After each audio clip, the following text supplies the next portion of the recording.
And we get it rolling on the Krueg show. Fire up the band. Here we go.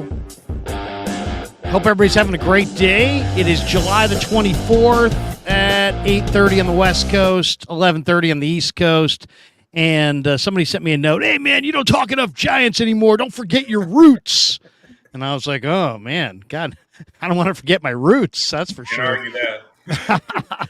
So I thought, you know what? We got the trade deadline coming up. It is 6 days away. August 1st is the trade deadline in MLB.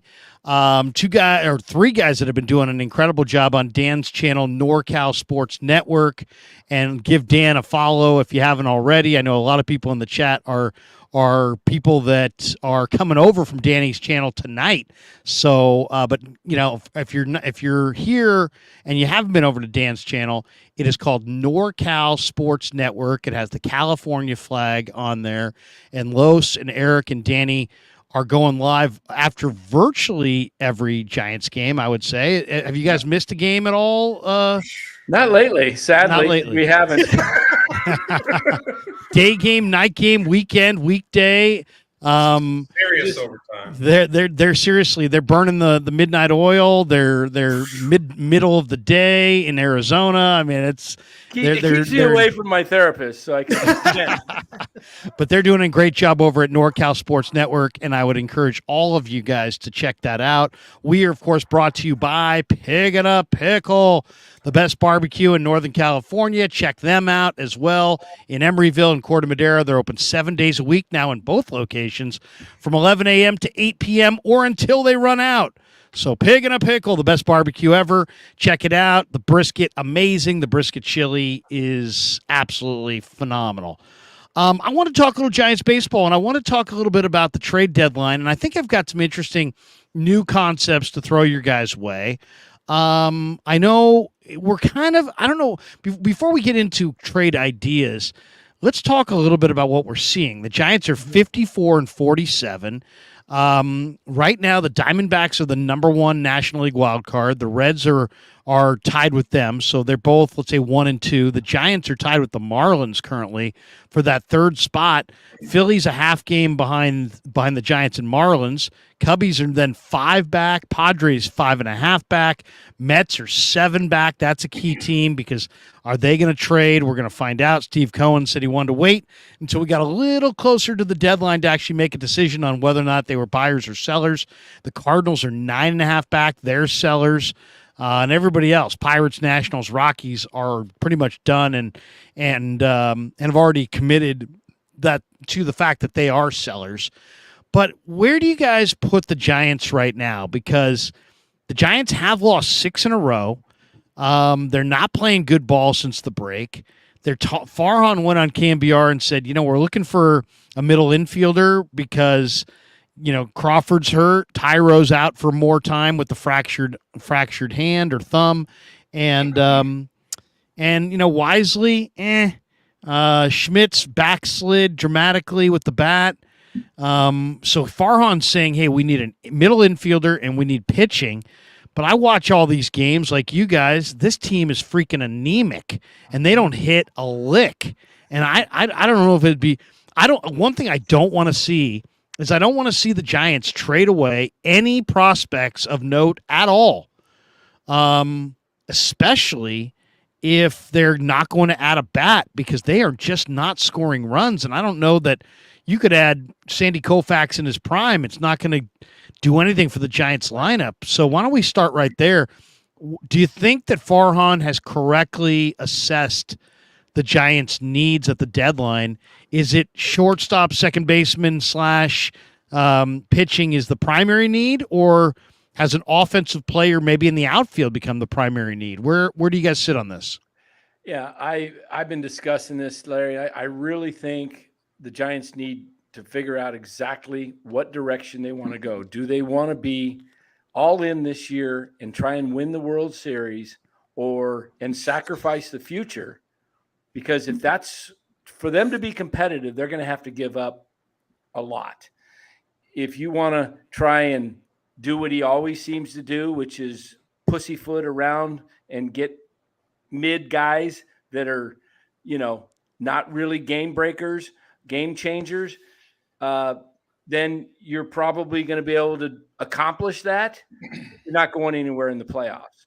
So my feeling is what's your strategy? Do you want to be the Houston Astros and the Baltimore Orioles going forward and just get a bunch of young guys and grow it like they did in 08, 09 when they started out with Kane and Lincecum and Mad Bum with the pitching, and then they started the position players with Pablo and Posey and then Crawford and Panic and Belt and you had a nucleus, and then you can plug and play there where your holes that way. But if you're going to do this mix and match, try to be somewhat competitive, but not go all in one way or the other, you're going to be just, spinning wheels. You're going to do the exact same thing that they've been doing, and they're going nowhere. So, yeah, to answer your question, though, they do need an infielder. They need a power bat, somebody like a Cody Bellinger who's raking right now against left-handed pitching. Yeah. And, again, Farhan messed up because Scott Boros this winter said Cody Bellinger wants a 1-year deal. That's it. He wants to prove himself. And Farhan got cheap.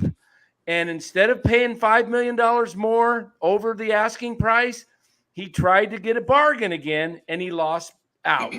Now, you only had 1 year. You just paid Jock $19 million. What's $25 million as opposed to $20 million for 1 year? It's $5 million freaking dollars. That's nothing. That is so nothing. And you could have had Bellinger, and you could, so. And I thought Bellinger was going to bounce back, and you guys did too. Yeah, we said he would, because who signs a 1-year contract if they don't believe in themselves? Right. It was a loud statement. Where is Farhan? Giants Niner fan says, I saw Farhan today at Walgreens. He was looking at the Band-Aids. Here's the ultimate question. Were the Band-Aids locked up? Yeah. If it was a San Francisco Walgreens, Yes, it was locked up. There he is. Locked up. I found him too. There he is. There he is. Very pensive. Very pensive. Yeah. We And they welcome also in need Sean starting Proctor to the show as well. What's up, Sean? Hey, Yo. Sean. Sean, good to see you, brother. Good to see you too. We were just going around the room here, and I was just asking, kind of where's your, before we get into any actual particulars on the trade deadline, where are you with the Giants right now? And why don't we keep going around the room? Danny started. Eric, where are you with the Giants as far as should they buy? Should they sell? Should they only, do you have any prerequisites or parameters to how you want Farhan to operate? Because I do. I absolutely do. When this rolls back around to me, I'm going to give you my parameters of what I want from him. It's very specific. But, Eric, you guys been chopping it up on the Giants, and, you had Marty on last week, and I know Ned's been on, and you guys been talking about trades and the trade deadline and really ahead of the game on this. Where are you now after the 6-game losing streak? It's funny how you say that, because it all started with the off season, and we talked about this. It's the team's going to have to play above expectations, and you can't be suffering any type of injuries. Any type of injuries that happens on this team, the way that has been built by Farhan, is you're putting yourself at a disadvantage. And we're seeing it now. The lineup isn't being able to produce. Even if you got Stripling going out there, he had a decent game. He had 6 innings. He gave up 3 earned runs. That's something that the lineup should be able to at least match or exceed. But the weakness right now, it's still the starting pitcher. You got 2 starting pitchers you really can rely on in Webb and Cobb. Other than that, everything else is a crapshoot. I mean, they definitely need a top-of-the-line starting pitcher. We don't need another Stripling, another Manaea, another Junis. And to Dan's point, They need a horse. Look what they could have done. They could have had Gausman at $20 million, $22 million, and they signed Manaea. Exactly. They signed Wood and DeSclafani for the same price. Exactly. Ugh. And the guy DeSclafani needs to be banished. Oh, yes. Exactly. Gone. DFA. Gone. Look what Gausman's doing for Toronto. He's leading the league in quality starts. I mean, that stat's kind of 3 runs, 6 innings, but still he's out there producing much more than what the Giants 3, 4, and 5 starters are. If you can even name who they are, and now you're seeing on this road trip. I mean, it looks bad with the lineup when you got the bottom of the lineup barely hitting 200 or less. you're not going to come through. And you've got some of these veterans. Jock, he's starting to swing the bat a little bit more. Davis, he's starting to decline. And it kind of goes back to, you get these platoon players and they're not used to playing every day like some of these other teams who are competing. You got the Dodgers, the Braves. These guys are going out there every single day playing these games. They know what it takes to win a 162 game season. The Giants are put together by duct tape and soup bubble gum with these platoons. And as soon as you start suffering those injuries, and if you don't have the depth behind it, you're in for a long road. The heat of the summer, and you start to show platoon guys look like platoon guys. Los, what do you think? Give me your perspective. You got one. Oh, I got a lot. I mean, I've been an advocate. The guys will tell you, the chat will tell you on our show that, and this was not just in the 6-game losing streak. This has been when they were even 13 games over 500. My eyes just tell me this is an average team. Right from the beginning, the talent that they have, like Eric said, they have 2 starters. They've basically been held together by a very dominant bullpen. That's what's keeping this team as being relevant. If you look at their lineup, if you look at their whole roster, they have 2 good starters. They don't have much power. They don't have much speed. They sure as hell don't situationally hit well, which is kind of needed in the playoffs. Their manager basically is a robot that just pushes buttons and puts people in lineups. Doesn't really have the backing, I don't think, of the team. So I've been advocate of doing something that the Giants never do in the 30 or 40 years that I've been watching the team, which is sell. Because like we just pointed out about 30 minutes ago, the great Larry Bear said, well, we owe it to our fans to rebuild. Or not to rebuild, I'm sorry. We owe it to our fans to always go in on a championship. And because of 10, 12, and 14, when you can get into a tournament, not be the most talented team in the world, but get hot and win 3 World Series, Giants fans expect that almost every time. So they refuse to do it like the Astros and the Orioles have done it, which is just, you know what? We have some pieces. Let's sell them off. Let's get some young talent. Let them all grow together. I know prospects hit or miss, but if you get a lot of them, some of them are going to hit, damn it. And if they can grow together and just be, learning how to play the game together, this could be a really dynamic team come 24 and 25. Who would you sell? Who? Well, Jock Peterson will get a prospect back because he's a proven playoff performer. And also, it makes sense to sell Jock. Conforto will get something back. Conforto would. I think obviously Cobb would. If Cobb's the big name, but they wouldn't even consider that. But the Peterson one makes a lot of sense from the standpoint of the Giants, when they redid his deal and brought him back this year, they're getting nothing at the end of the year for Jock Peterson. So they're not getting a draft pick. There's no reason to hold on to him. I think, okay, but before we get to me, go ahead, Proctor. What do you think? I mean, give me your thoughts on where they're at, because we're kind of betwixt and between. They're kind of caught in between. It's like if they got hot for 10 days, all of us may kind of flip our thoughts on this. But right now they've lost 6 straight. They're sinking like a stone, and it seems like selling is the more prudent move. One point, quick, Sean, before for sure is basically like Alex Cobb. He's having a nice year. He's an all-star. I don't know if he's proven himself year after year after year. He's not in the Giants' future. And that's the thing that we talk a lot about, is a lot of these guys are not part of the Giants' future. They're just stopgap. They're, for the now. They're for the moment. And that's why I'm tired of that philosophy. I want to get a young team that can grow together. So the Cobbs, the Confortos, the Peterson. Hey, Flores is raking right now. You don't think a contender would like him as a possible right-handed DH? Believe it or not, he could get something. I don't know if it's a lot. Yeah, and he signed for 2 more years. He could get something. Somebody tell Kepler that Wilmer's damn hot. It seems like he's the only guy who doesn't know it. I've tried to tell him that. Believe me, exactly. It's unbelievable, just asinine that you would sit a guy who just had 4 home runs and 7 RBIs and 15 at bats, and he sits him the next 2 games. Yeah, let him cool off a little bit, Gabe, then stick him back in there. It does not compute. It does not compute. Yeah, Gabe's icing him. One super, and then we'll go to Proctor. No Flav says, if a pig is alone in the woods and you put your pickle in it, does it make a sound? Oh, that ain't right. That just ain't right. Oh, sweet. Are we going to? Are we, How- are we how going back dare to you- Deliverance? How dare you treat my sponsor with such terribleness? Proctor, give me your thoughts. I've got some ideas that I want to throw to the boys, but Yeah, go ahead, Sean. What you're disgusted. watching this? What do you think? I'm disgusted. I've got tweets to prove it. Yeah, or Danny knows. text. I've got text to prove it. I'm absolutely disgusted. I'm so disgusted right now. I'm disgusted in myself, to be honest, that I even like put my energy and excitement back into the team. Just don't cheat. Just don't cheat in fantasy football, and we'll be fine. All right. Just don't cheat.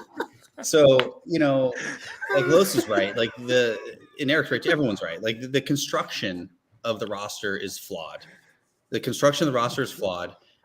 I was thinking about it before we came on. Like who on the roster would another team even desire? Like who would they even want?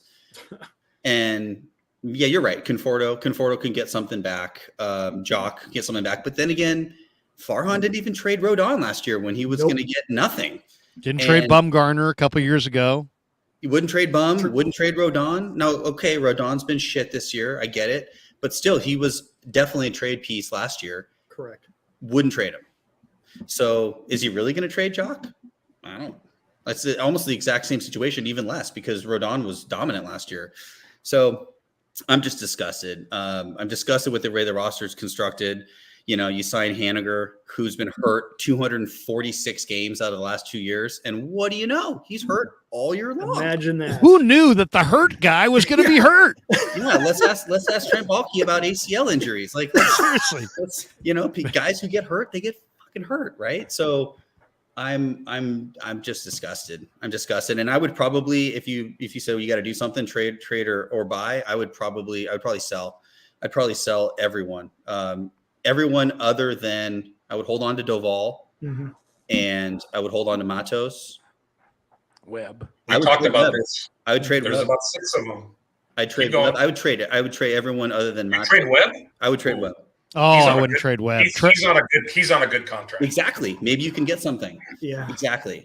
But I mean, come on. He's the local boy that the whole thing's built around. I mean, that you might as well just take a bulldozer to Oracle Park if you're going to get rid of Webb. Okay, here's my thought on it, and tell me where you guys are with this. I want to see the Giants not trade prospects. I retweeted Danny's tweet the other day when he was talking about Elliot Ramos. I've watched highlights of Elliot Ramos in the last 2 weeks, and I like the way he looks right now. And I don't know why they wouldn't call him up. That's a guy that I would like to call up.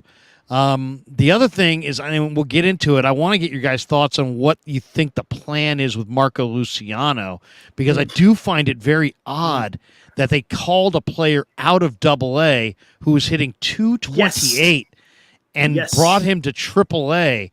Why are they? That seems like a blatant and obvious showcase. Am I reading that right? Am I reading that wrong? You're reading it right. I think it's right, but we also, or are they going to call him up and utilize him? He got off to a horrible start, and he was coming off, the back injury. Was behind in spring training.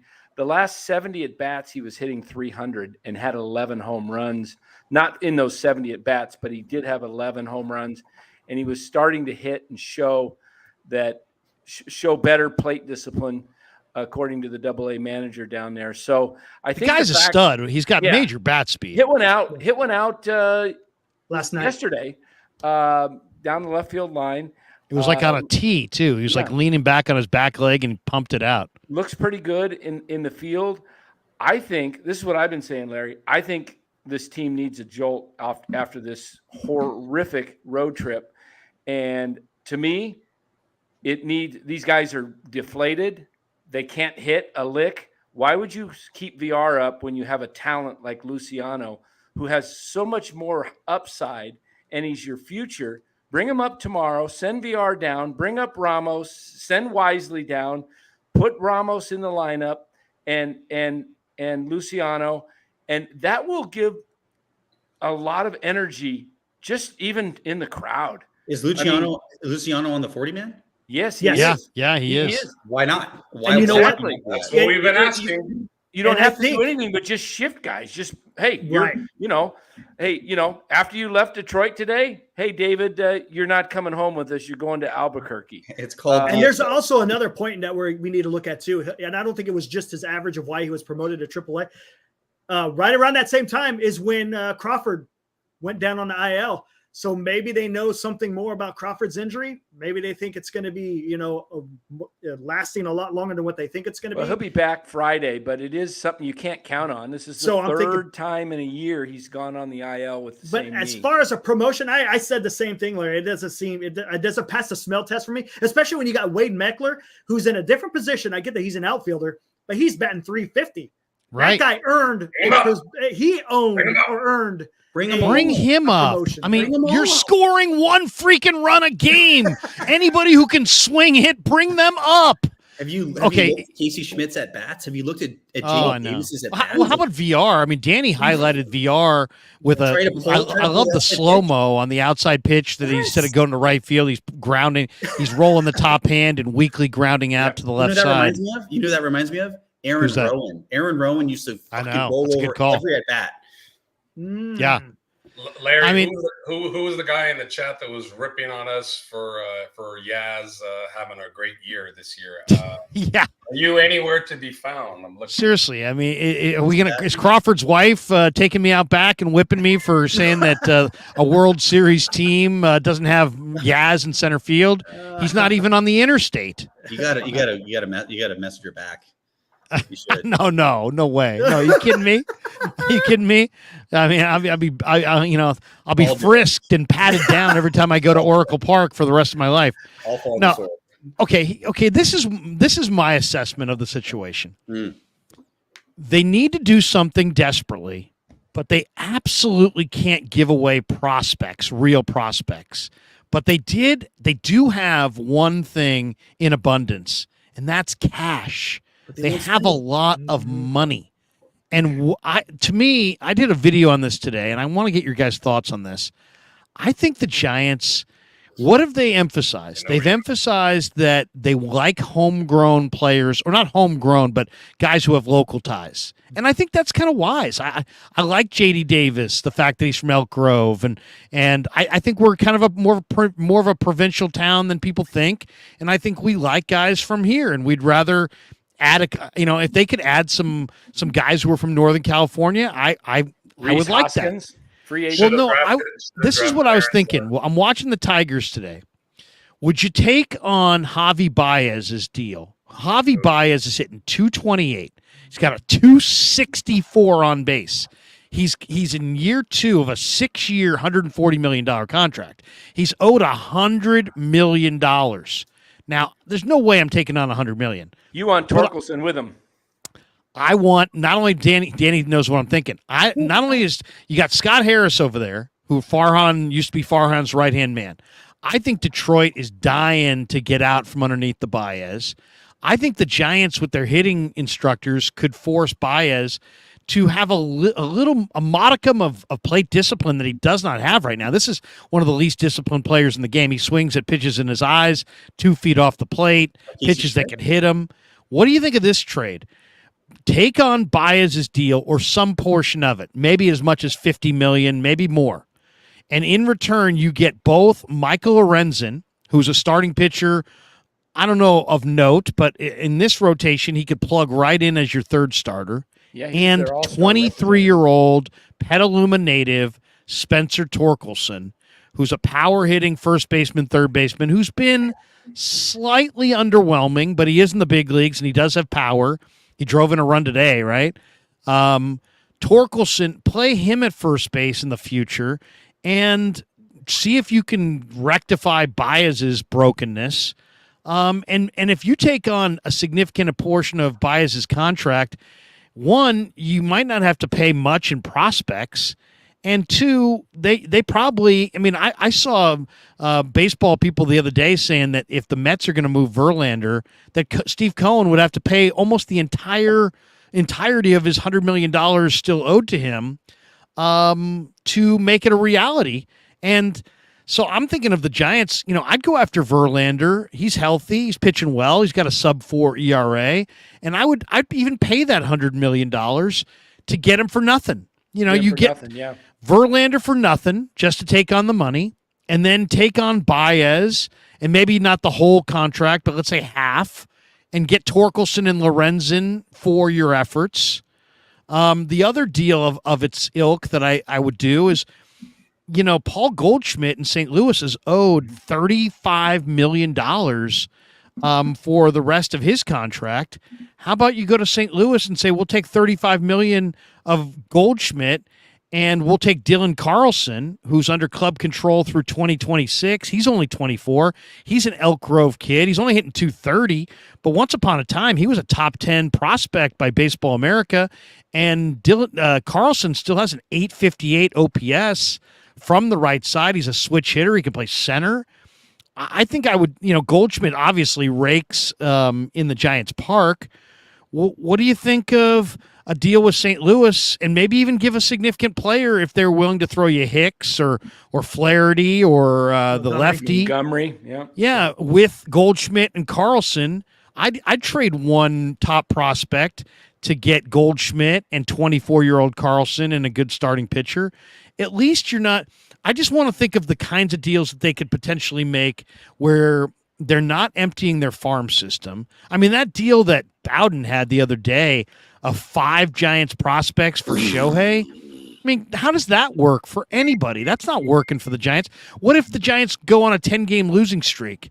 Then all of a sudden it's like a ghost town at Oracle Park, and Shohei's walking at the end of the year, and you've lost 5 top prospects, and Farhan's fired. And I mean, that's a colossal no.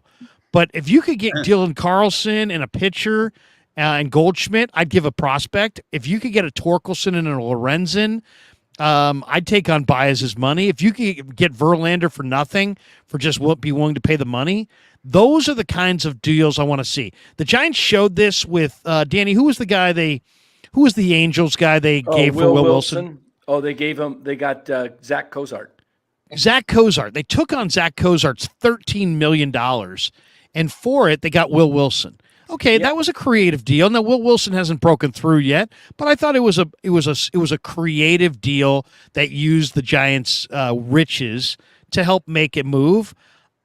I'd love to see that with Larry, with Torkelson or Carlson, or what do you think? I mean, it's not your Bauer move, but what do you think, Danny? Yeah, I like the idea, and what I would also do with that, just to get rid of some money, you don't want to give up too many prospects. Maybe Haniger. I'd give up some prospects if you would take on Manaea and DeSclafani's contract. What's Manaea making? $12.5 million. Are you serious? Yeah, and he's got an opt out or opt in, so he's coming back next year. Oh, Same with DeSclafani. You got $24 million on the books between those two. Oh. And Stripling's got the same contract as Manaea. So that's a perfect offload situation. Manaea and DeSclafani. Give up some prospects. Here's Hario Parmas, 13th prospect. You can have him, or what do you think about throwing them in a deal where you're taking more money back for Baez? So it's like our bad money for your bad money, and you throw in Lorenzen and Torkelson, and we'll throw in. First of all, do you guys like Lorenzen and Torkelson? Yeah, I do. Lorenzen is a maybe all-star team. Detroit had to have somebody. He's not bad. He would be the third guy. I like Eduardo Rodriguez. What I like about Torkelson is he's young, and he's going through his Matt Williams first 2-3 years. He's going to be a stud. The guy knows how to hit. The guy's going to be a 30-plus home run hitter in the next year or so, and he will be for 10 years straight. I'm in 100% sell mode, so I would be a complete hypocrite to say that sounds like a great trade. So, I see where you're going with that, Larry. But at least it's money for money and not prospects. Yeah. My philosophy is I'm not a huge fan of the Giants hitting coaching staff and their philosophies. I think that they would make Baez work worse, especially in this ballpark. Really? the Giants coaching staff, to me, I could be wrong, but it seems like they teach focus in on one zone in one area. They do swing really hard, and that's why they get a little bit of power. They don't teach situational hittings. They sure as hell don't teach choke up on the bat with 2 strikes when the guy's at third. They're horrible at getting guys in from third base with less than 2 outs. So I think a guy that's struggling hitting coming here, I don't think he's going to get better by this coaching staff at all.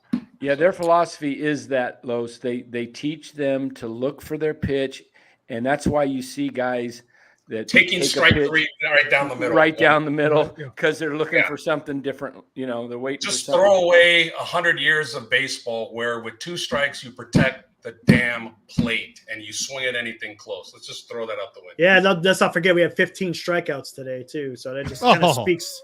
Yeah, exactly. And 1 run and 15 Ks. Exactly. 7 runs in their last 4 9 games. Oh, I think the last 9 games, isn't it? It's No. like 7 total runs in 9 games. No. No. It's 9 runs in 7 games. That's what it is. Something Oh, well, like that's worlds better. No, Yeah, well, exactly. how about under. the runners Take in the scoring position under. that Oh. Dan and I were talking that. about? Over Yesterday 17. had a They guy were on 0 for second and 19 third. at one point. We had a That's guy- hard to do. 0 for 19. That's almost impossible. It's so hard to do. 0 for Yeah. 19. Yesterday, I mean, we're you had talking 2 just keep the bat on runners the on ball. second and third with no outs, and you don't get 1 run. That's disgusting. Ugh. So Lou But the Marston, pitcher- my good buddy Lou, says they had a great interview on MLB regarding Baltimore Orioles GM, what they have done in the last 5 years. Top 2 picks from 2019, 2020 are all in the starting lineup, and they have payroll money.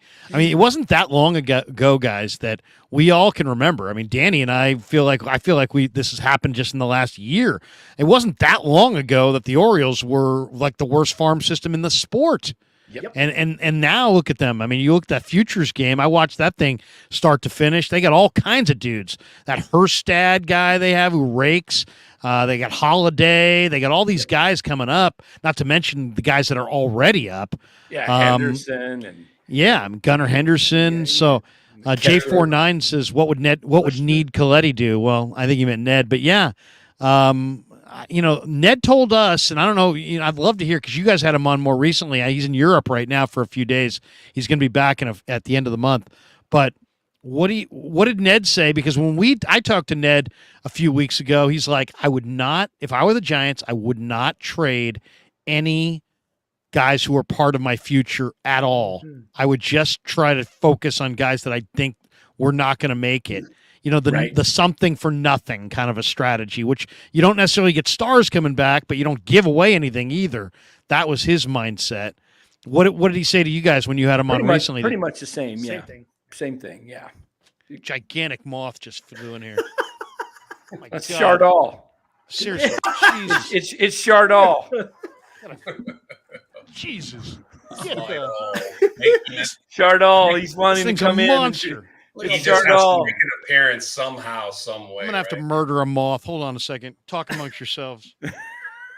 But Moth murdering is coming about right now. It's happening. oh my God! But to speak to the Verlander question, do you really think Verlander's going to even take away the money? Do you think he's going to opt out of his no trade to come to San Francisco right now? The state that the team is in. They need more. They need more than Exactly. one starting pitcher. Yes. And they need more than one hitter. They need more than one hitter. And Yep.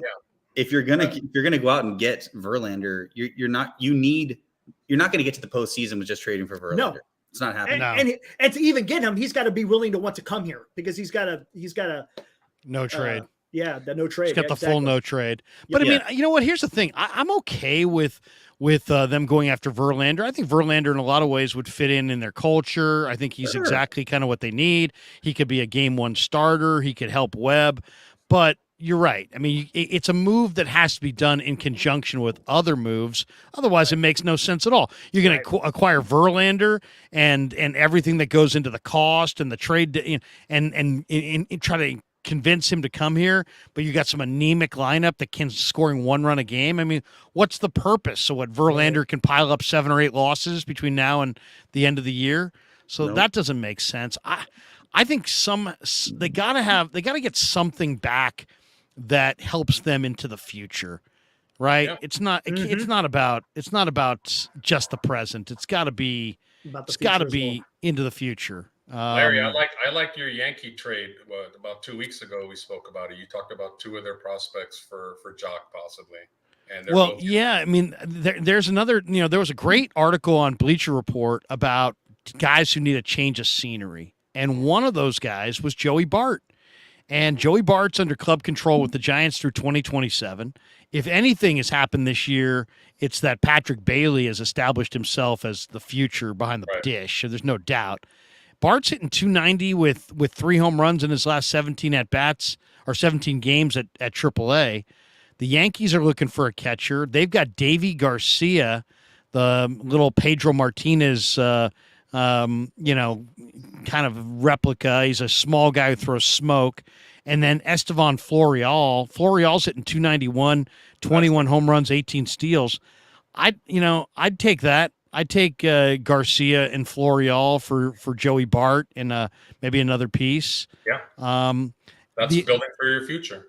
The other question is what do the Giants really have to trade? This is what I look at as the trade bait.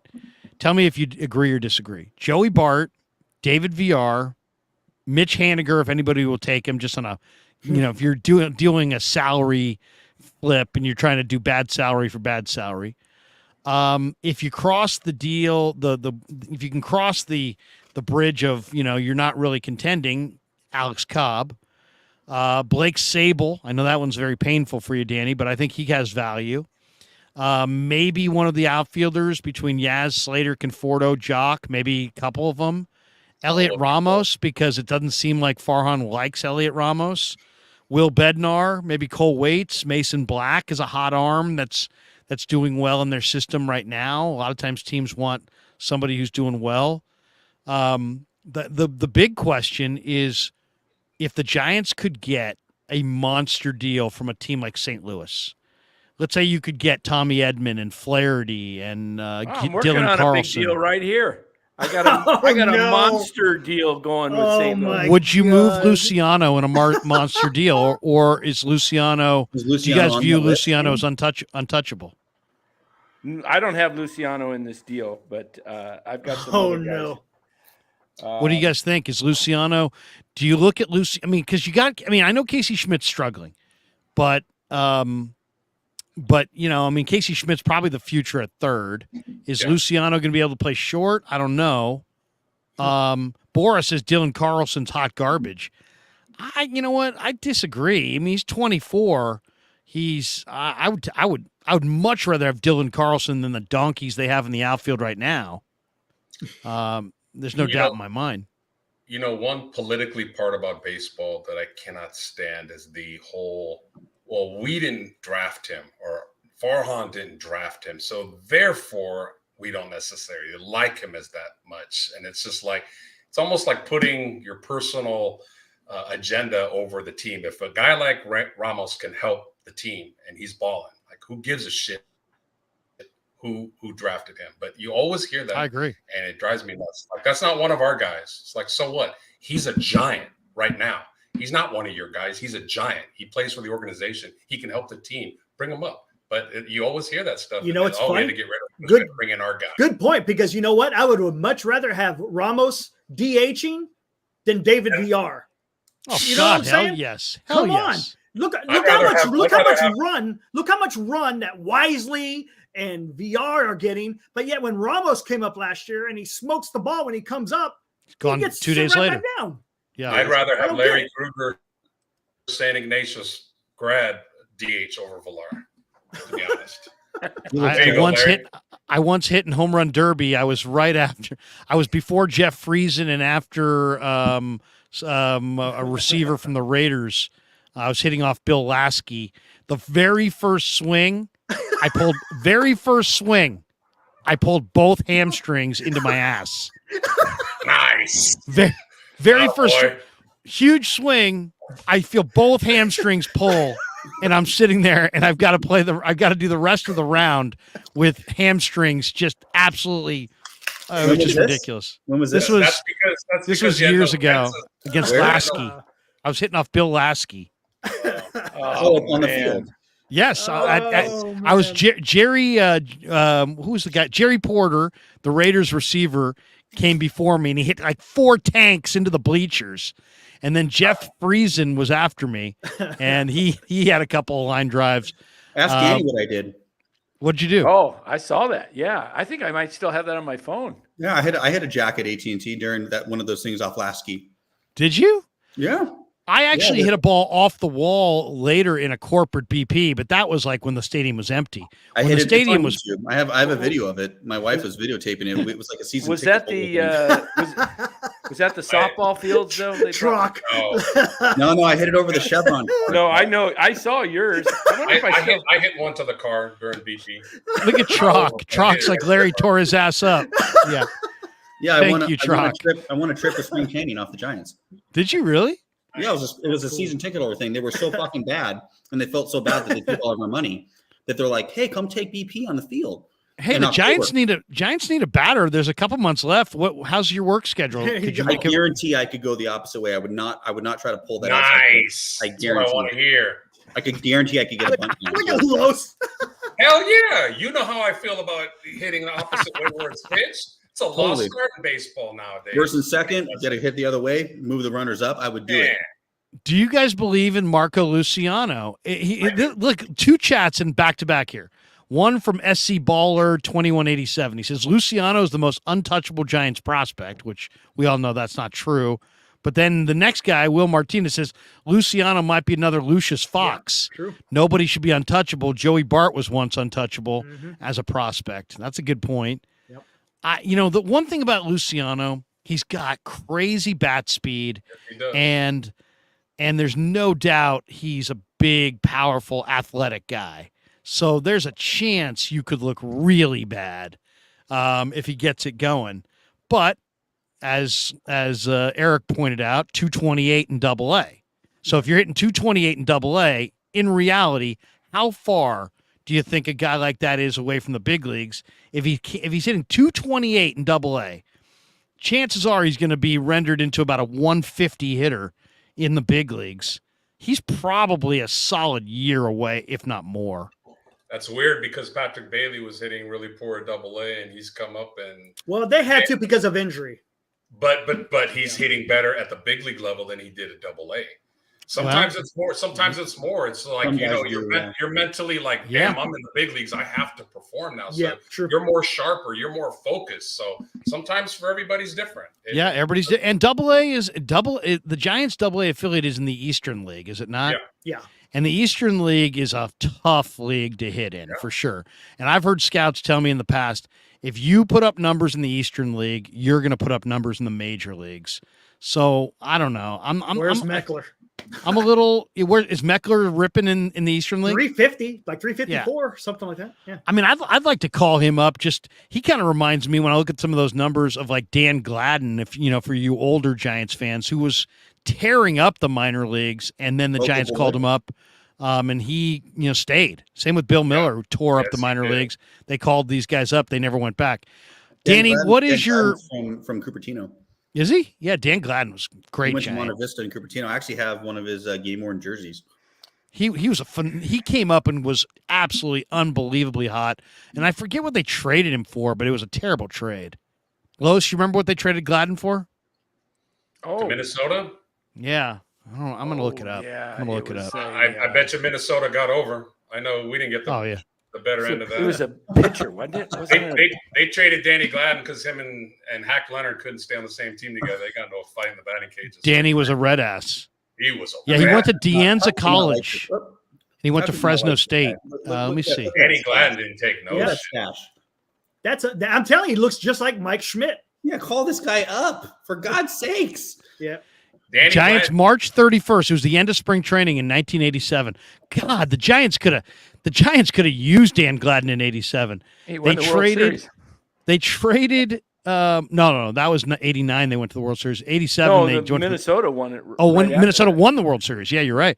Giants It was playing Minnesota. it was Dave Blakely with Dan Gladden and Dave Blakely to the Twins for a player to be named later who was Jose Dominguez, Ray Velasquez, and the Twins sent Brian Hickerson to the Giants to the complete that lefty, trade. the lefty pitcher. God, what a Dickerson. Oh, nightmare trade that gosh. was. Yes, fleecing. Dan Gladden, by the way, his first year with the Giants. Let me look it up here. It's crazy good. Dan Gladden hit 410 in 84. They called him up. No, he hit 351. 351 in half a season with a 410 on base. And that was 84. Hit 307 in 85. Or hit 243 then in 85. Bad year. 276 in 86. We're talking about 32 steals, 27 steals.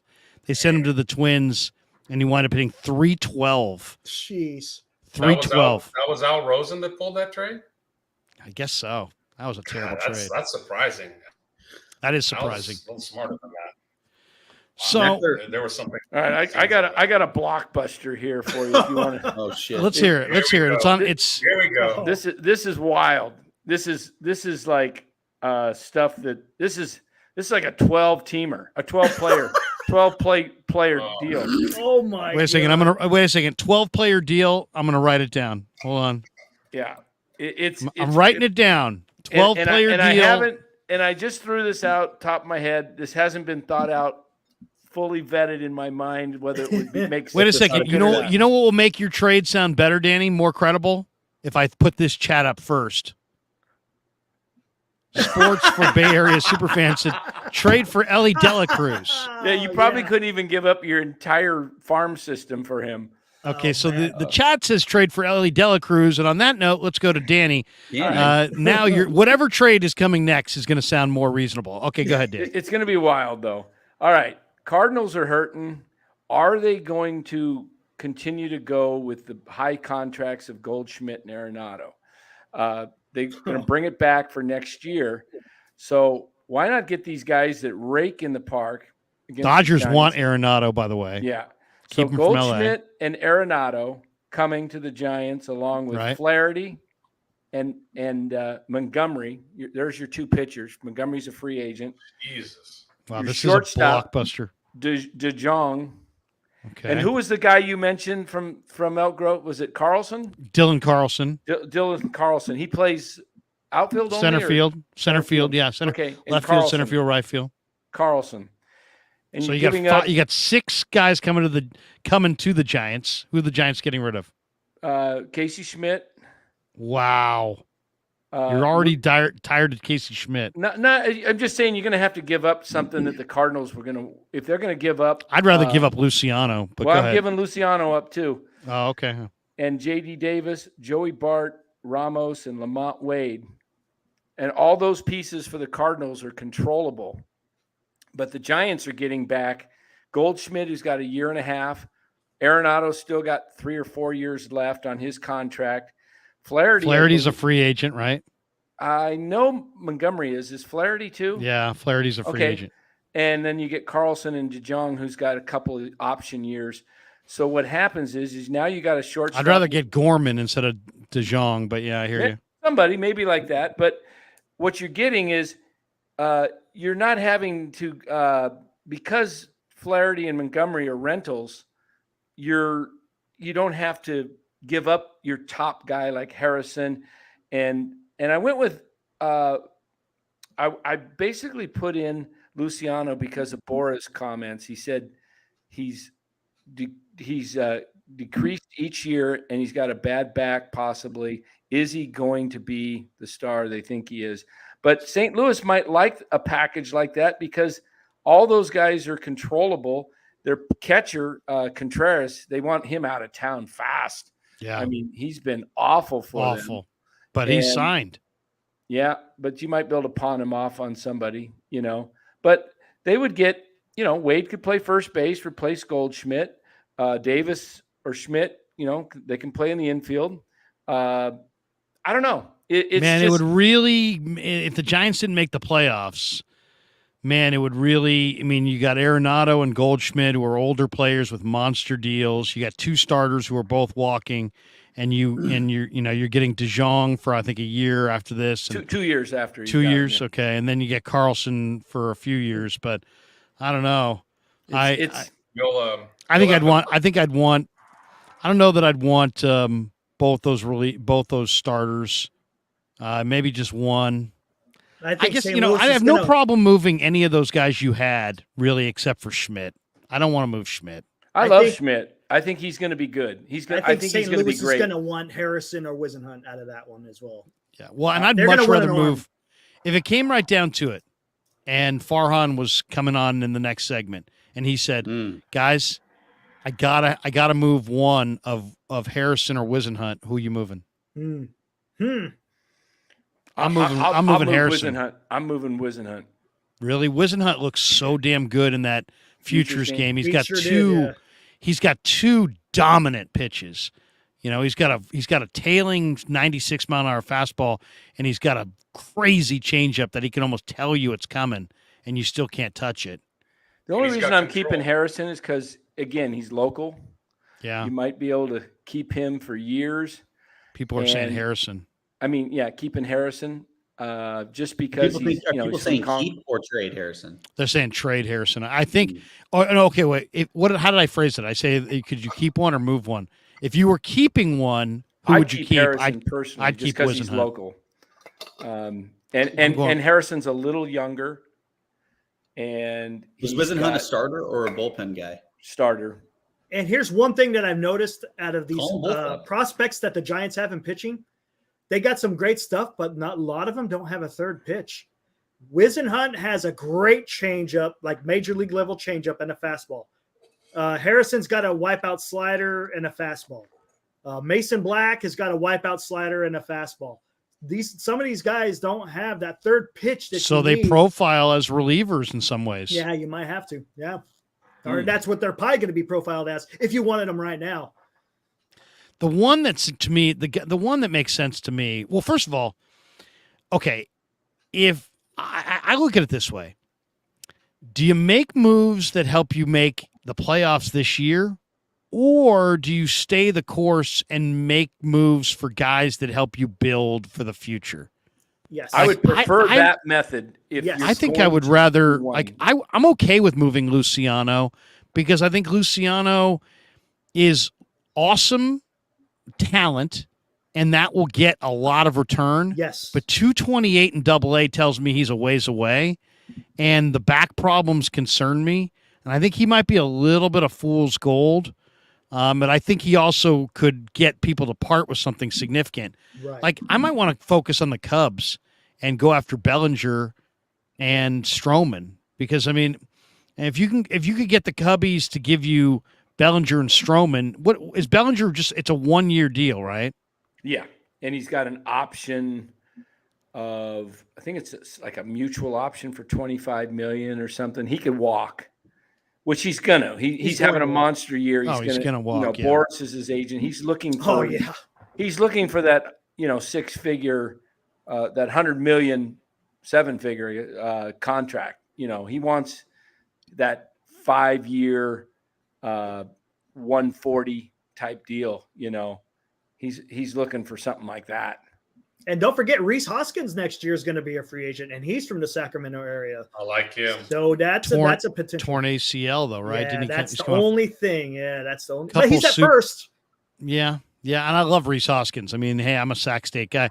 Scott Fowler says Rich Hill and Brian Reynolds for Joey Bart. Oh, I don't. There's no way you're getting that. That ain't happening. That's Good luck. though. I did read today the Pirates want to move Bednar, and I would Mitch Keller. They're Right. yeah. If I like I would make a big deal with the Pirates for Bart and Luciano if I could get Reynolds and those two guys. We got this one from Glass Half Full guy. He says, "Do you guys feel that Farhan will do any of these trades you're discussing? Nope. As a fan, I have very little confidence Farhan will do anything of significance to improve this team. Hashtag Kepler is weird." I really agree with that last part there. Grade A weirdo, man. Yeah. Kepler is strange, man. He's strange. Hey, Wait, hold Larry. on. Here's There's this a lemonade. reason he last on the East Coast.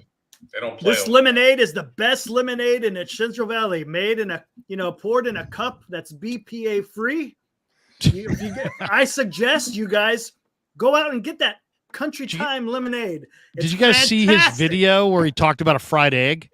Exactly. Oh yeah, Larry. There's another one where he's doing a food review of a hamburger place in the city, and the meat's raw. The hamburger is just red as can be.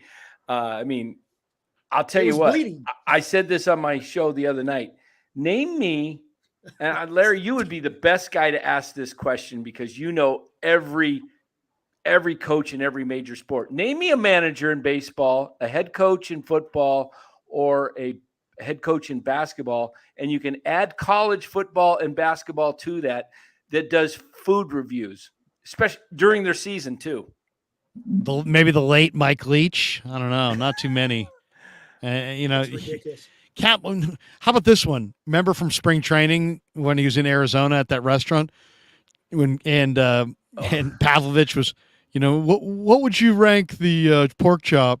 And he's like, I'd give it a 65.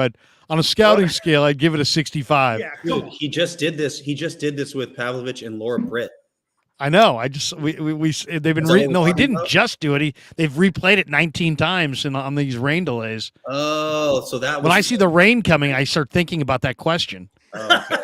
Yeah, and he's trying to explain the scouting 2080 scouting scale to Laura Britt. Yeah, exactly. And I went on a rant on the channel earlier. It's like, manage your baseball team. I don't give a crap about your damn food. It's so manage easy. the baseball he just has to team. read the computer. That's easy. Well, yeah, I guess, yeah. It's easy. He doesn't do anything. I brought this up too. It's like when are we going to see the first AI manager in the dugout? I think we have him already. You got him. He's called Gabe Kepler. There's people that love him too. They're like, he's great. He's phenomenal. Why? Yeah. What's great about What him? do they love about him? What does he do that's great? Well, because I mean, like Rothberg and some of these super rah giant people. Yeah. Hey, I got a question. Anybody on the Giants? I saw him batting the other night. Millar's going to win the batting title. Rothberg likes the crazy crab. I saw Kepler the other night in. They were showing Mark Burley's perfect game, and he almost broke it up with a home run. This was what year was that? That was 2011. Or no, it was 2007, I think. 7. Okay. Let me show you the D. Wayne Wise catch in the outfield that preserved that perfect game. That unbelievable catch. Amazing. Just brought in that inning. Dan, you're not going where I think you're going, are you? Yeah, I am. Oh my God. This is unbelievable. Here we go. Tell me this guy wasn't doing roids. This is the cover of Exercise magazine in 1999. He's jacked out of his mind. Look at that. Yeah. That's Kepler. I know. Yeah, sure. Look at the neck. That's not a baseball player. That's not a baseball body. There's a lot of tanning pills involved there too. That is the oddest thing. I mean, those aren't the only pills. How about S in the chat? Says Kepler tans his nuts. It's been in the paper. What?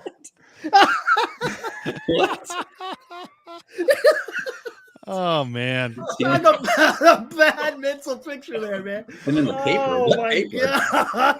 Using Slusser, checking that out. She like, oh man. see the nuts. The angle that you have to be in the tanning machine to do that. Good luck. I wish I could play you a March 7th audio tape when John Shea was standing there in the dugout asking Kepler about an oblique pull from who? Haniger. Haniger pulled an oblique. God, if we knew how much time Haniger was going to miss, that would have made it even funnier at the time. But and it was like John Shea wanted to know when he hurt himself, and Kepler was like, "I know what you want to know. I know what you're asking, and I know what you're getting at, and I see where you're going, and I don't know, John." And then John's like restates, well, I was just wondering this. He's like, I see where you're going. I know what you want. And it was like it was March 8th.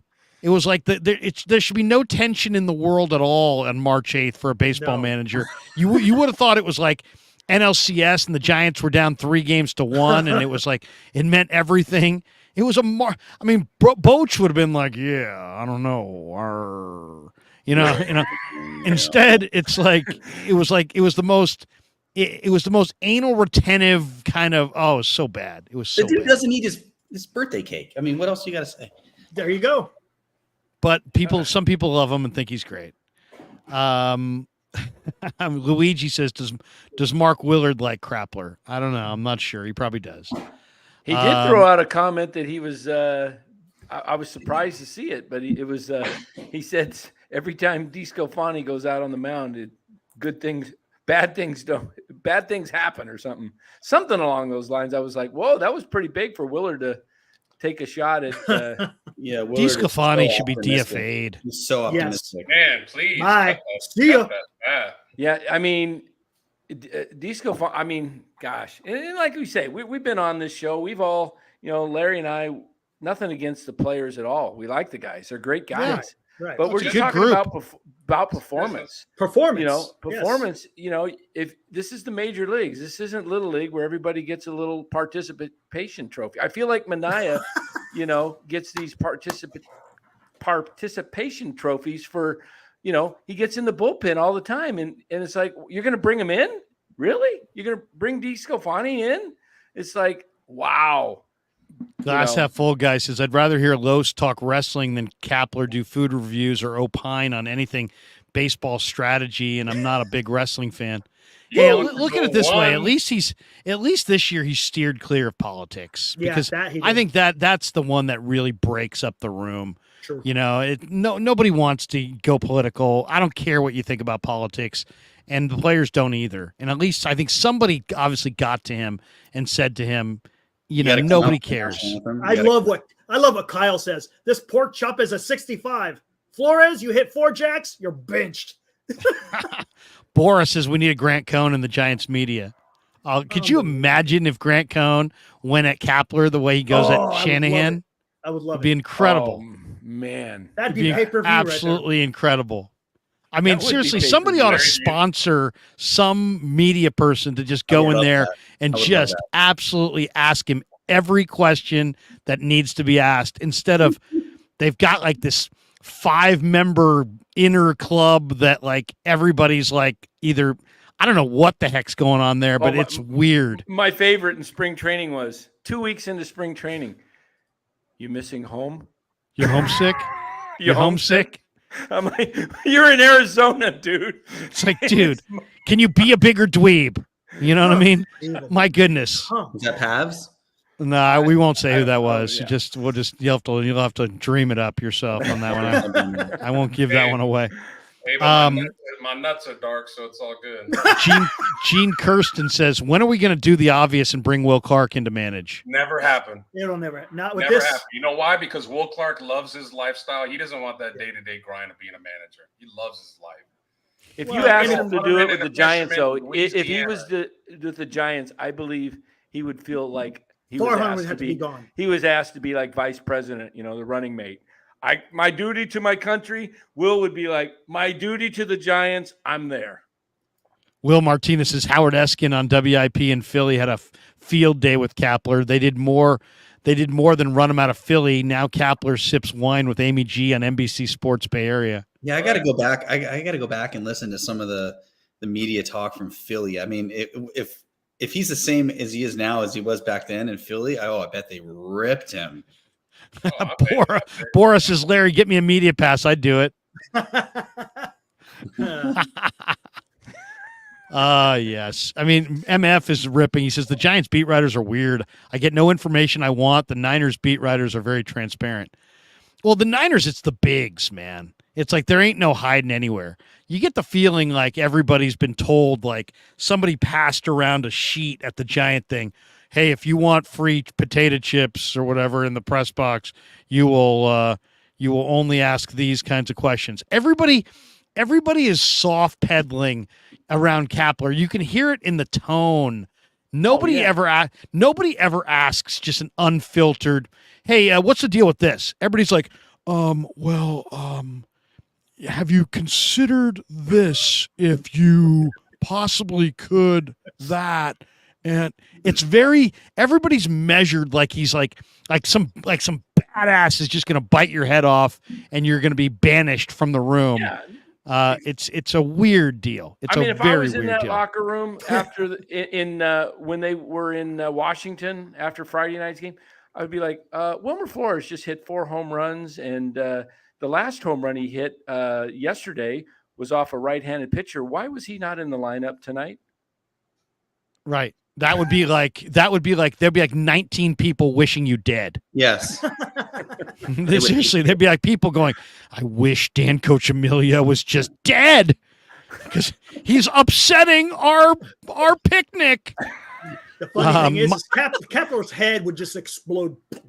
Oh, He it would wouldn't be know what to do. awesome. He'd look at me like It'd be incredible. It'd be just like, remember when I asked him kind of a tough question and he remember he jumped me, Danny? Oh yeah. Do you remember that?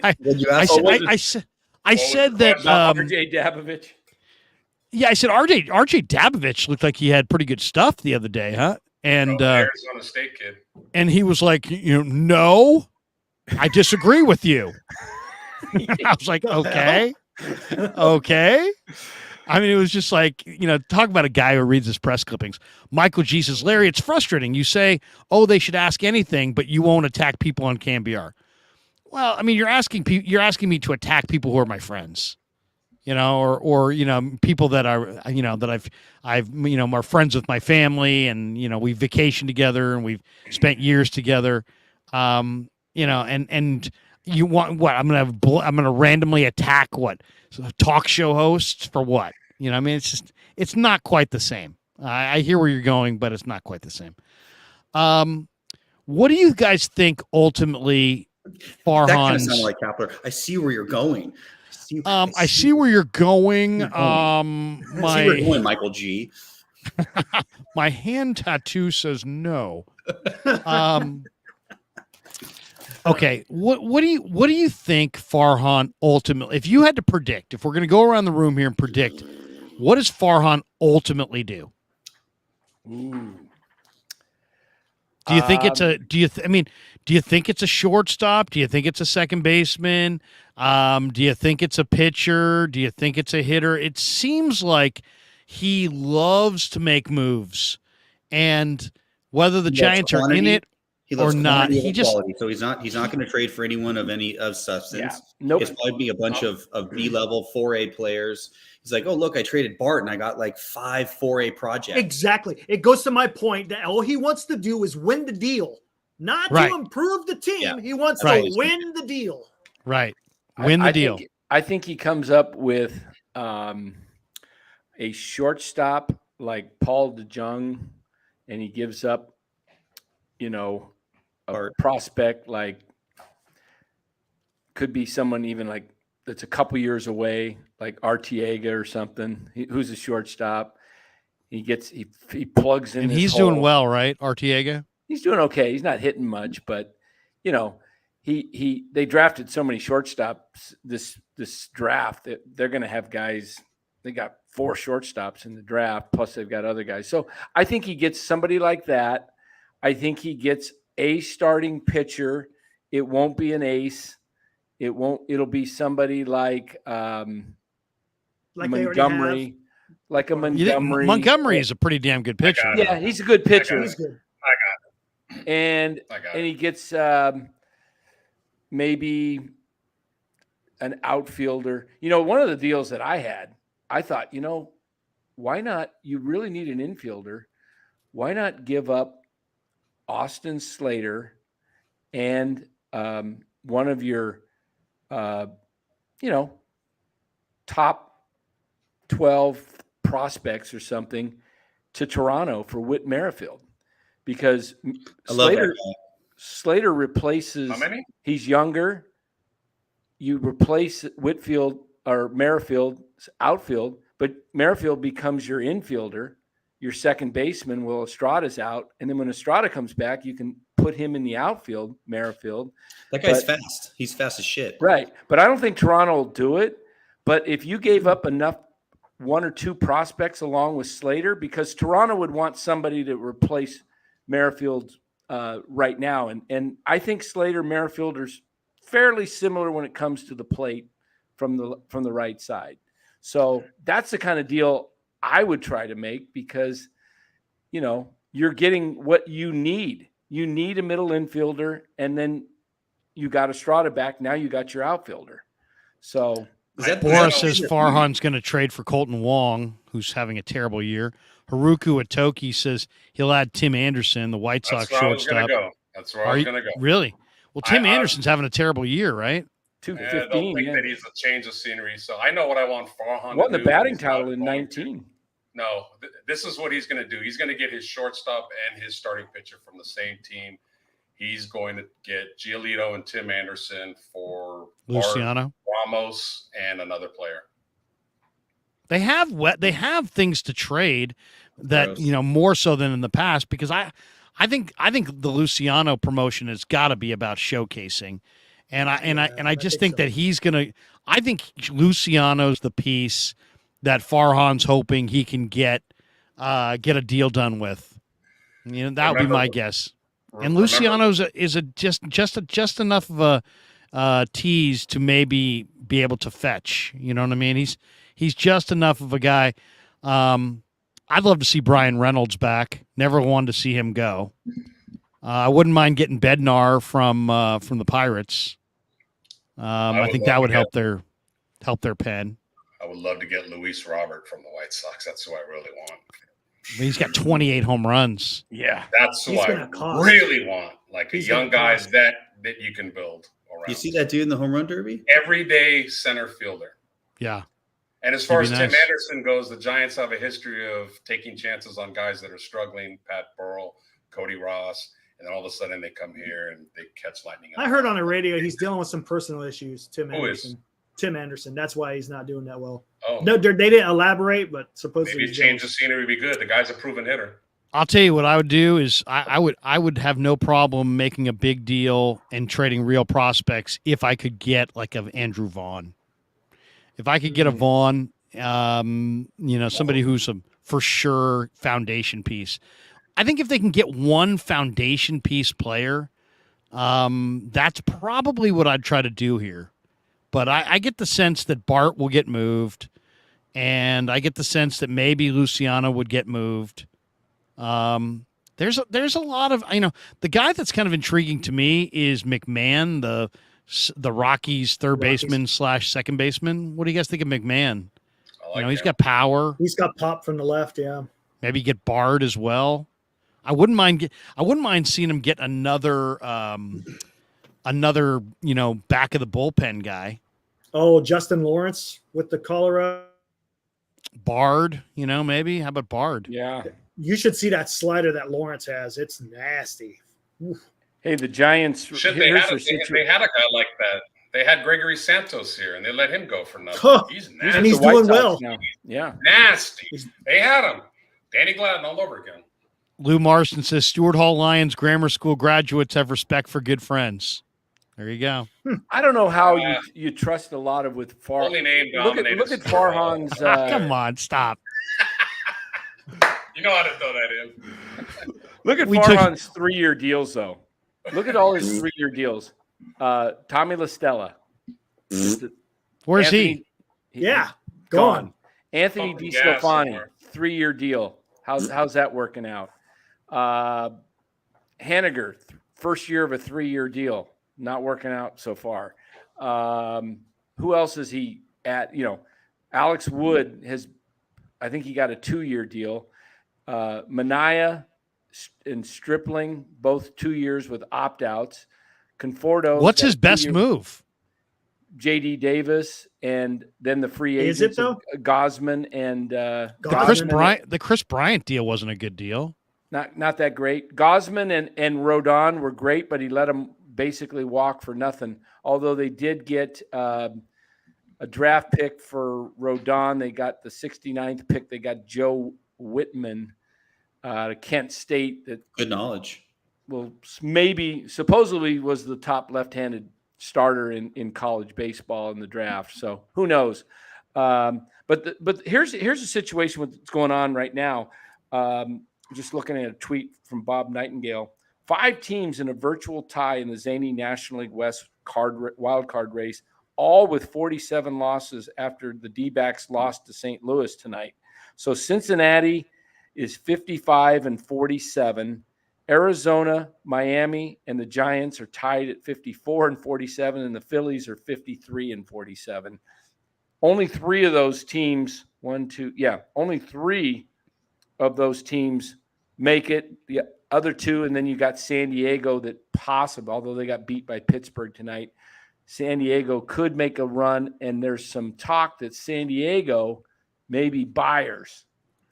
I heard What? about that too. I heard What? San Diego may be buyers. Yeah. Yeah. They What? do not want to give in. AJ Preller is like that desperate guy in high school looking for that woman that, I'm going to get her. I'm going to get her. That guy sleeps 2 hours a night. He sounds like he needs a nap. Boris says Reynolds, Bednar, and Keller for Luciano and Bart. Would you make that deal with the Pirates? What was They the would deal? want more. They would want more. Or Reynolds, Yeah. Bednar and Keller for Luciano and Bart. Yeah, I'd do that. Yeah. Oh, yeah, But you gotta- Pittsburgh will ask for more. Oh, They're going to want yeah. an arm. Yeah, Oh, they'll want more than that. Pittsburgh Yeah. would want way more. Yeah, Way more. exactly. Just You're for Reynolds. You're getting a top closer in Bednar. You're getting a number 2 or 3 pitcher, probably a 3 in Keller, and you're getting an all-star center fielder. And you're getting what you're giving up, maybe nothing, because you don't know how Luciano's going to Keller. perform. Remember when they traded Reynolds for McCutcheon? That was cool. Yeah. I saw the Reds are willing to trade Jonathan India. Did you guys see that? Yeah, that could be. They're going to have to give up something though. That's for how stacked India. they are. That's how stacked I'm they are. a with big talent. fan of Cincinnati. I like God, their they have so young much team. talent and See, young. I They do. look That's athletic. what I'm talking about. Young See, guys. I'm with Los on this. I think the best move the Giants could truly make is just, hey, if you make the playoffs this year by some chance, you make it. But go ahead and get rid of some of these guys like Jock and a couple of other guys and get some prospects and build your prospect line so that next year you are as exciting as the Reds. And then the following years, you keep building it. Like this year's draft, supposedly most baseball experts said the Giants had one of the best drafts in all of baseball. They ranked them in the top 3, like everybody across the board said they had a really good draft. Their first 3 picks were really, really solid. Oh, that the second pick, that guy can rake. Walker Martin, Yeah, that guy can rake. By the way, R.I.P. Mike Ivy. You yeah, guys see that? yeah, absolutely. Mike Ivy passed away today. Or Friday, was it Or last Friday? He was only Couple days ago. 70. 70. God. Yeah. First overall pick in the draft, in the 1970 draft. Made his major league debut at age 18 in 71.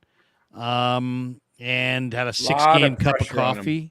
Yeah, Lot of 75 pressure on through the kid. 77. He was the Padres' regular first baseman, and then they traded him to the Giants, and he had the best season of his career, 78, 79. Yeah.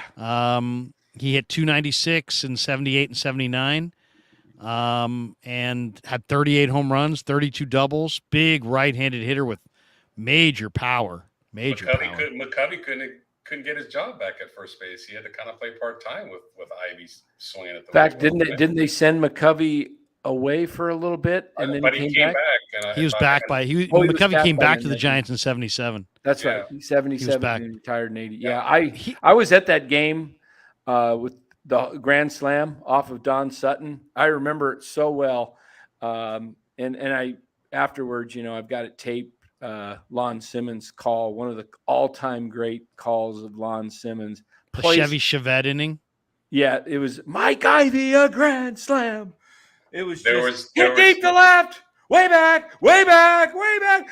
Tell it goodbye, Mike Ivy, a grand. And I'm not kidding. There was 58,000 people there, and I know. it was Giants used to have rocking. these massive weekend Also- crowds. I was Yeah. going to say there was nothing like a candlestick crowd. When It was unbelievable. 60,000. That was Yeah. loud. That was a baseball crowd. I was out there in That's those the- right field football bleachers that pull out, and literally Man.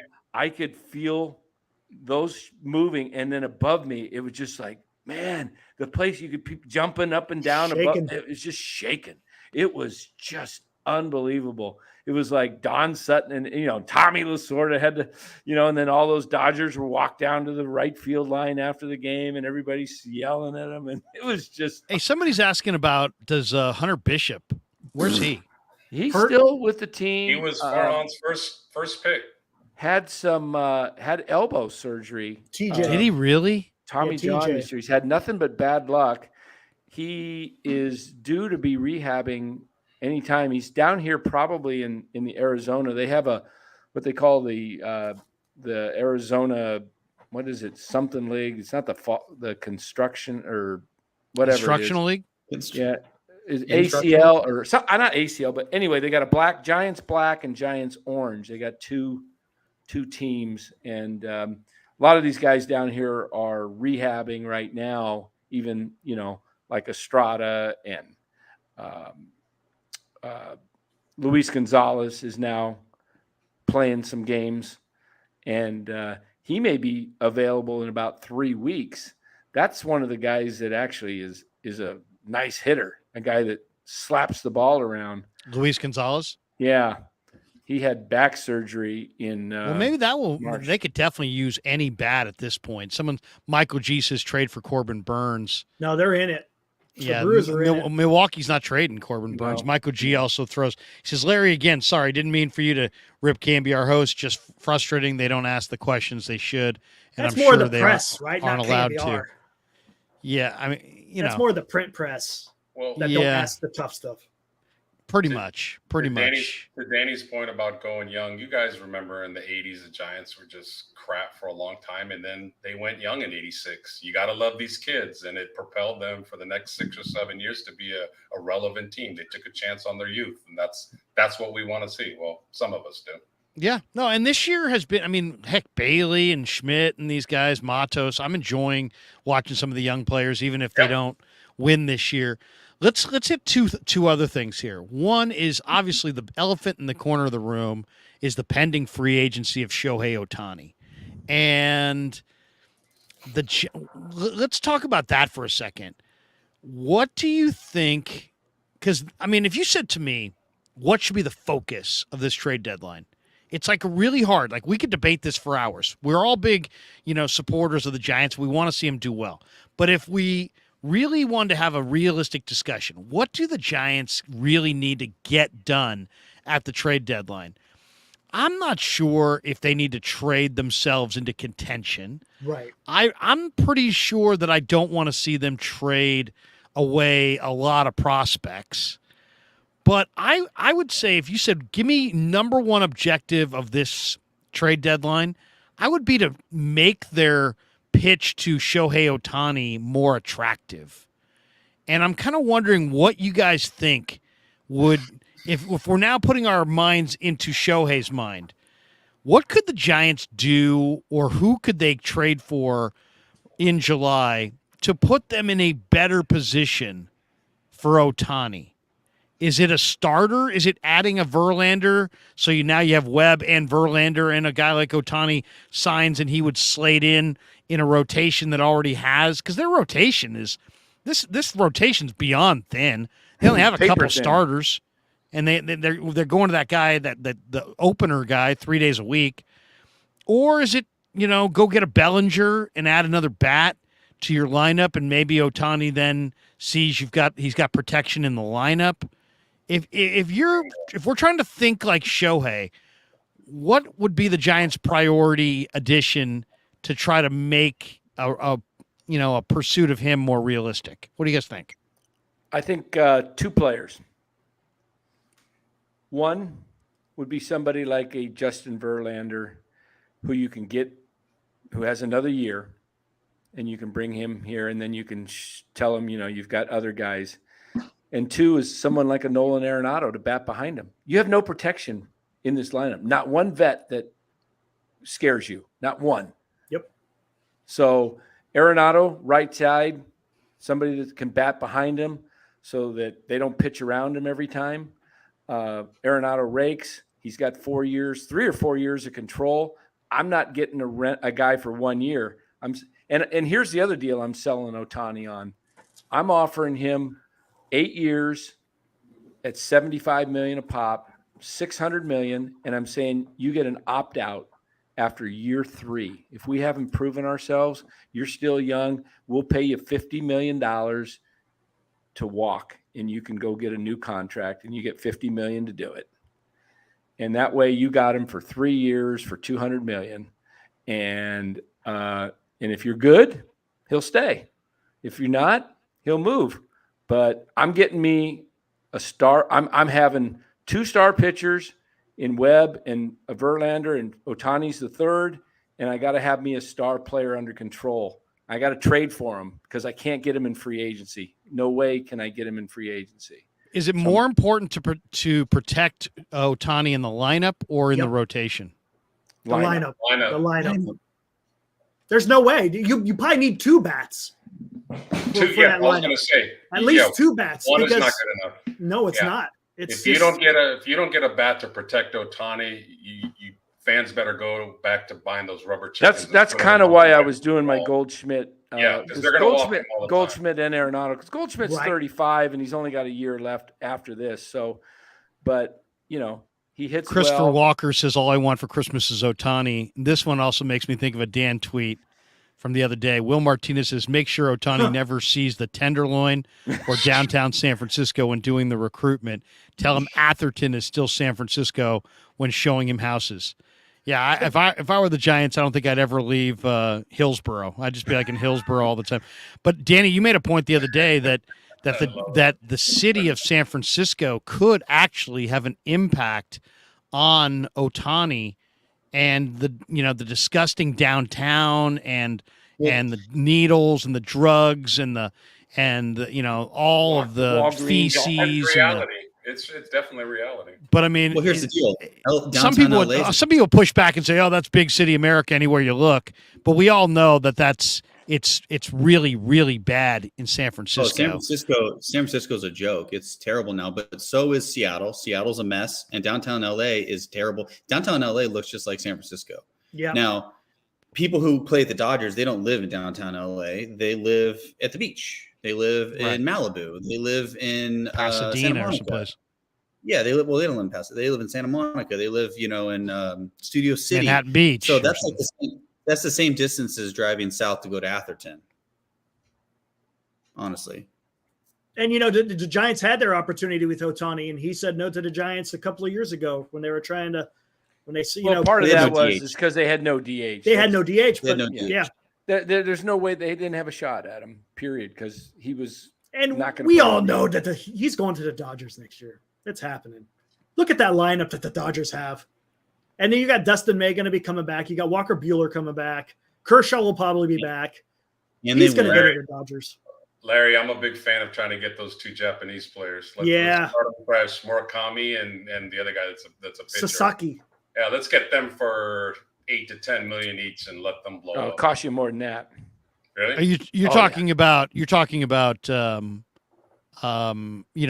guys that are in Japan right now. You're not talking. Right. Yeah. I don't know much about those guys, but you're thinking that might attract him. Japan seems to be on a roll on producing very solid talent. So, we got this super from Glass Half Full guy. He says, I'd go after a few of those Japanese pitchers and hitters this off season. That's what we're talking about. Yeah. There you go. I think it's a few years. Yeah. Michael G says, "What do you mean needles? It's flowers." Yeah. Japan won the World Baseball Classic, and it wasn't just because of Ohtani. They had some talent. They had a good team. They got other guys that can throw 101, 102 with control. What do you think's going to be the first thing to drop? What do you think really? What big trade? Who gets traded the first big player? Who do you think it is? It's a good question. I'm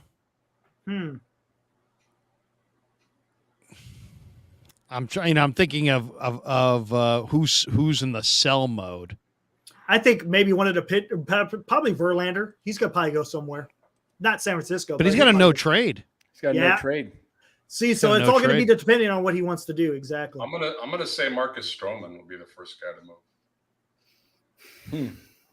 That's interesting. No, but not many people. Where's he end up? Arizona, maybe. He's a ground ball pitcher, so the right team gets him. Here's what I'll say Arenado. I'll say Arenado, and I think he's going to the Dodgers.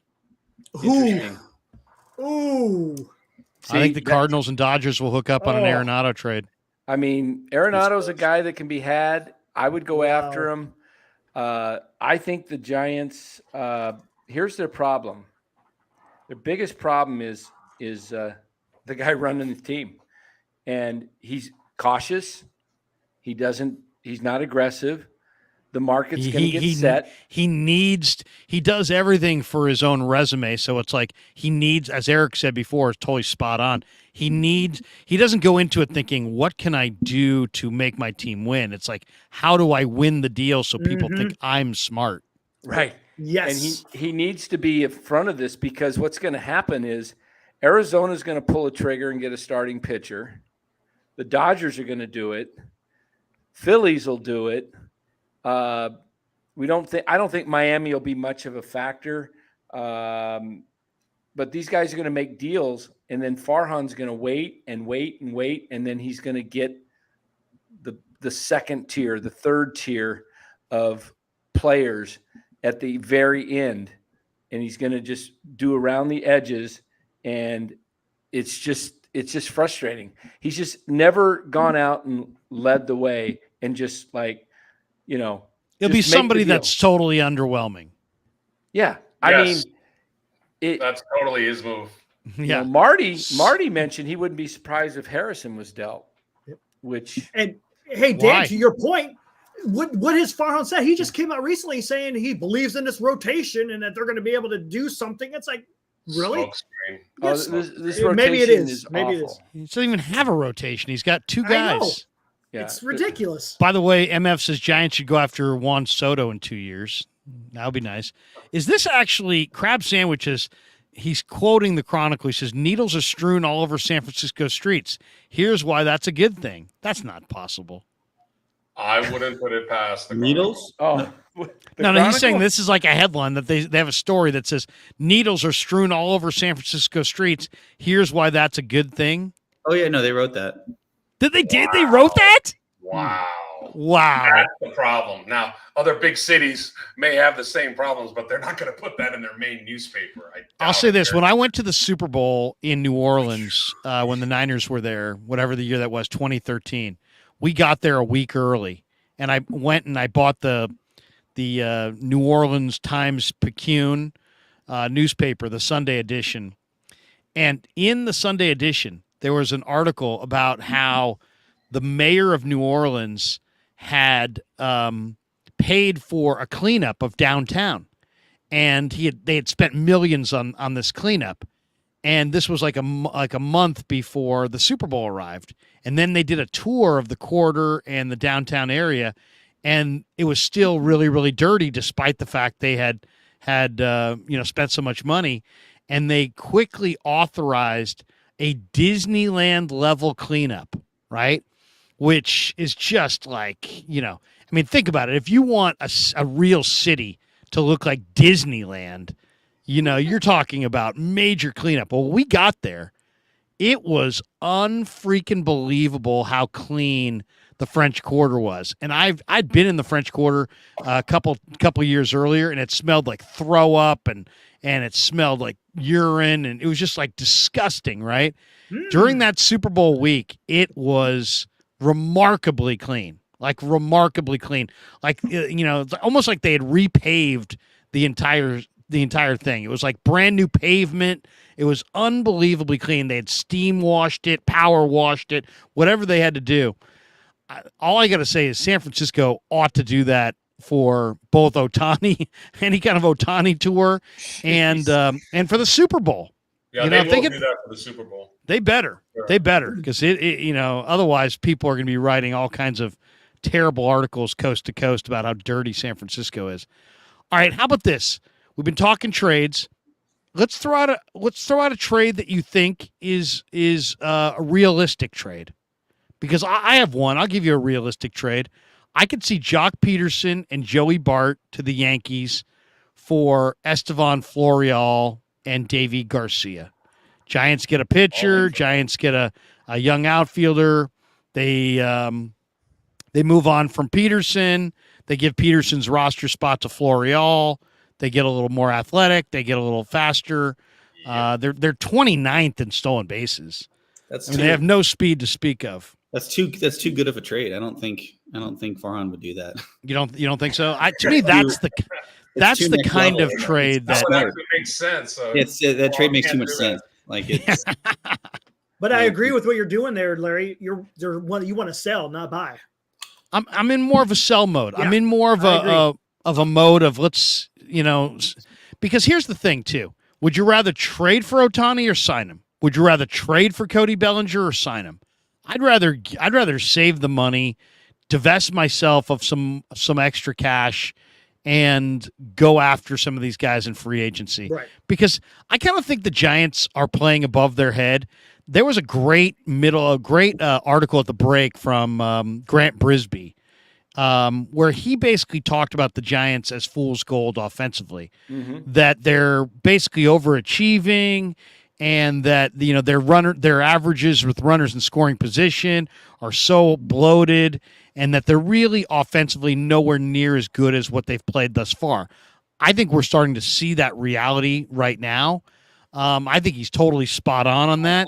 And I just don't see, without any kind of offense, I don't see the Giants really being any kind of a serious threat this offseason, or for this offseason, or this postseason, I should say. And I think if it was me, I think I'd rather just promote Elliot Ramos, if you want to promote Luciano to see what you got. If you want to promote a couple guys, you want to promote Wisenhunt, promote Harrison, promote Mason Black. Why not just promote guys, see what you have, take inventory on your minor leagues, and then get ready for a big offseason of spending instead of trying to win some trade. And I don't know, that would be my, if Farhan came to me, I would say, Farhan, you're not I see the Giants this year's overachieving the way I saw the Giants overachieving after Buster went down in 2011, and then they went and got Beltran and they gave up Wheeler. And as soon as the team felt any pressure to contend, they sunk like a stone. I really feel that as soon as we started talking about the Giants after the All-Star break as any kind of a contender, they're showing us what they really are. They're not up for the task. So why force it and sell off prospects? Why not just try to make a prudent deal if you can? But if not, just promote young kids, make 2023 all about the promotion of young kids, and then go after Bellinger and Ohtani and some other free agents in the offseason with everything you got. What do you think? Yep. Yeah, I agree.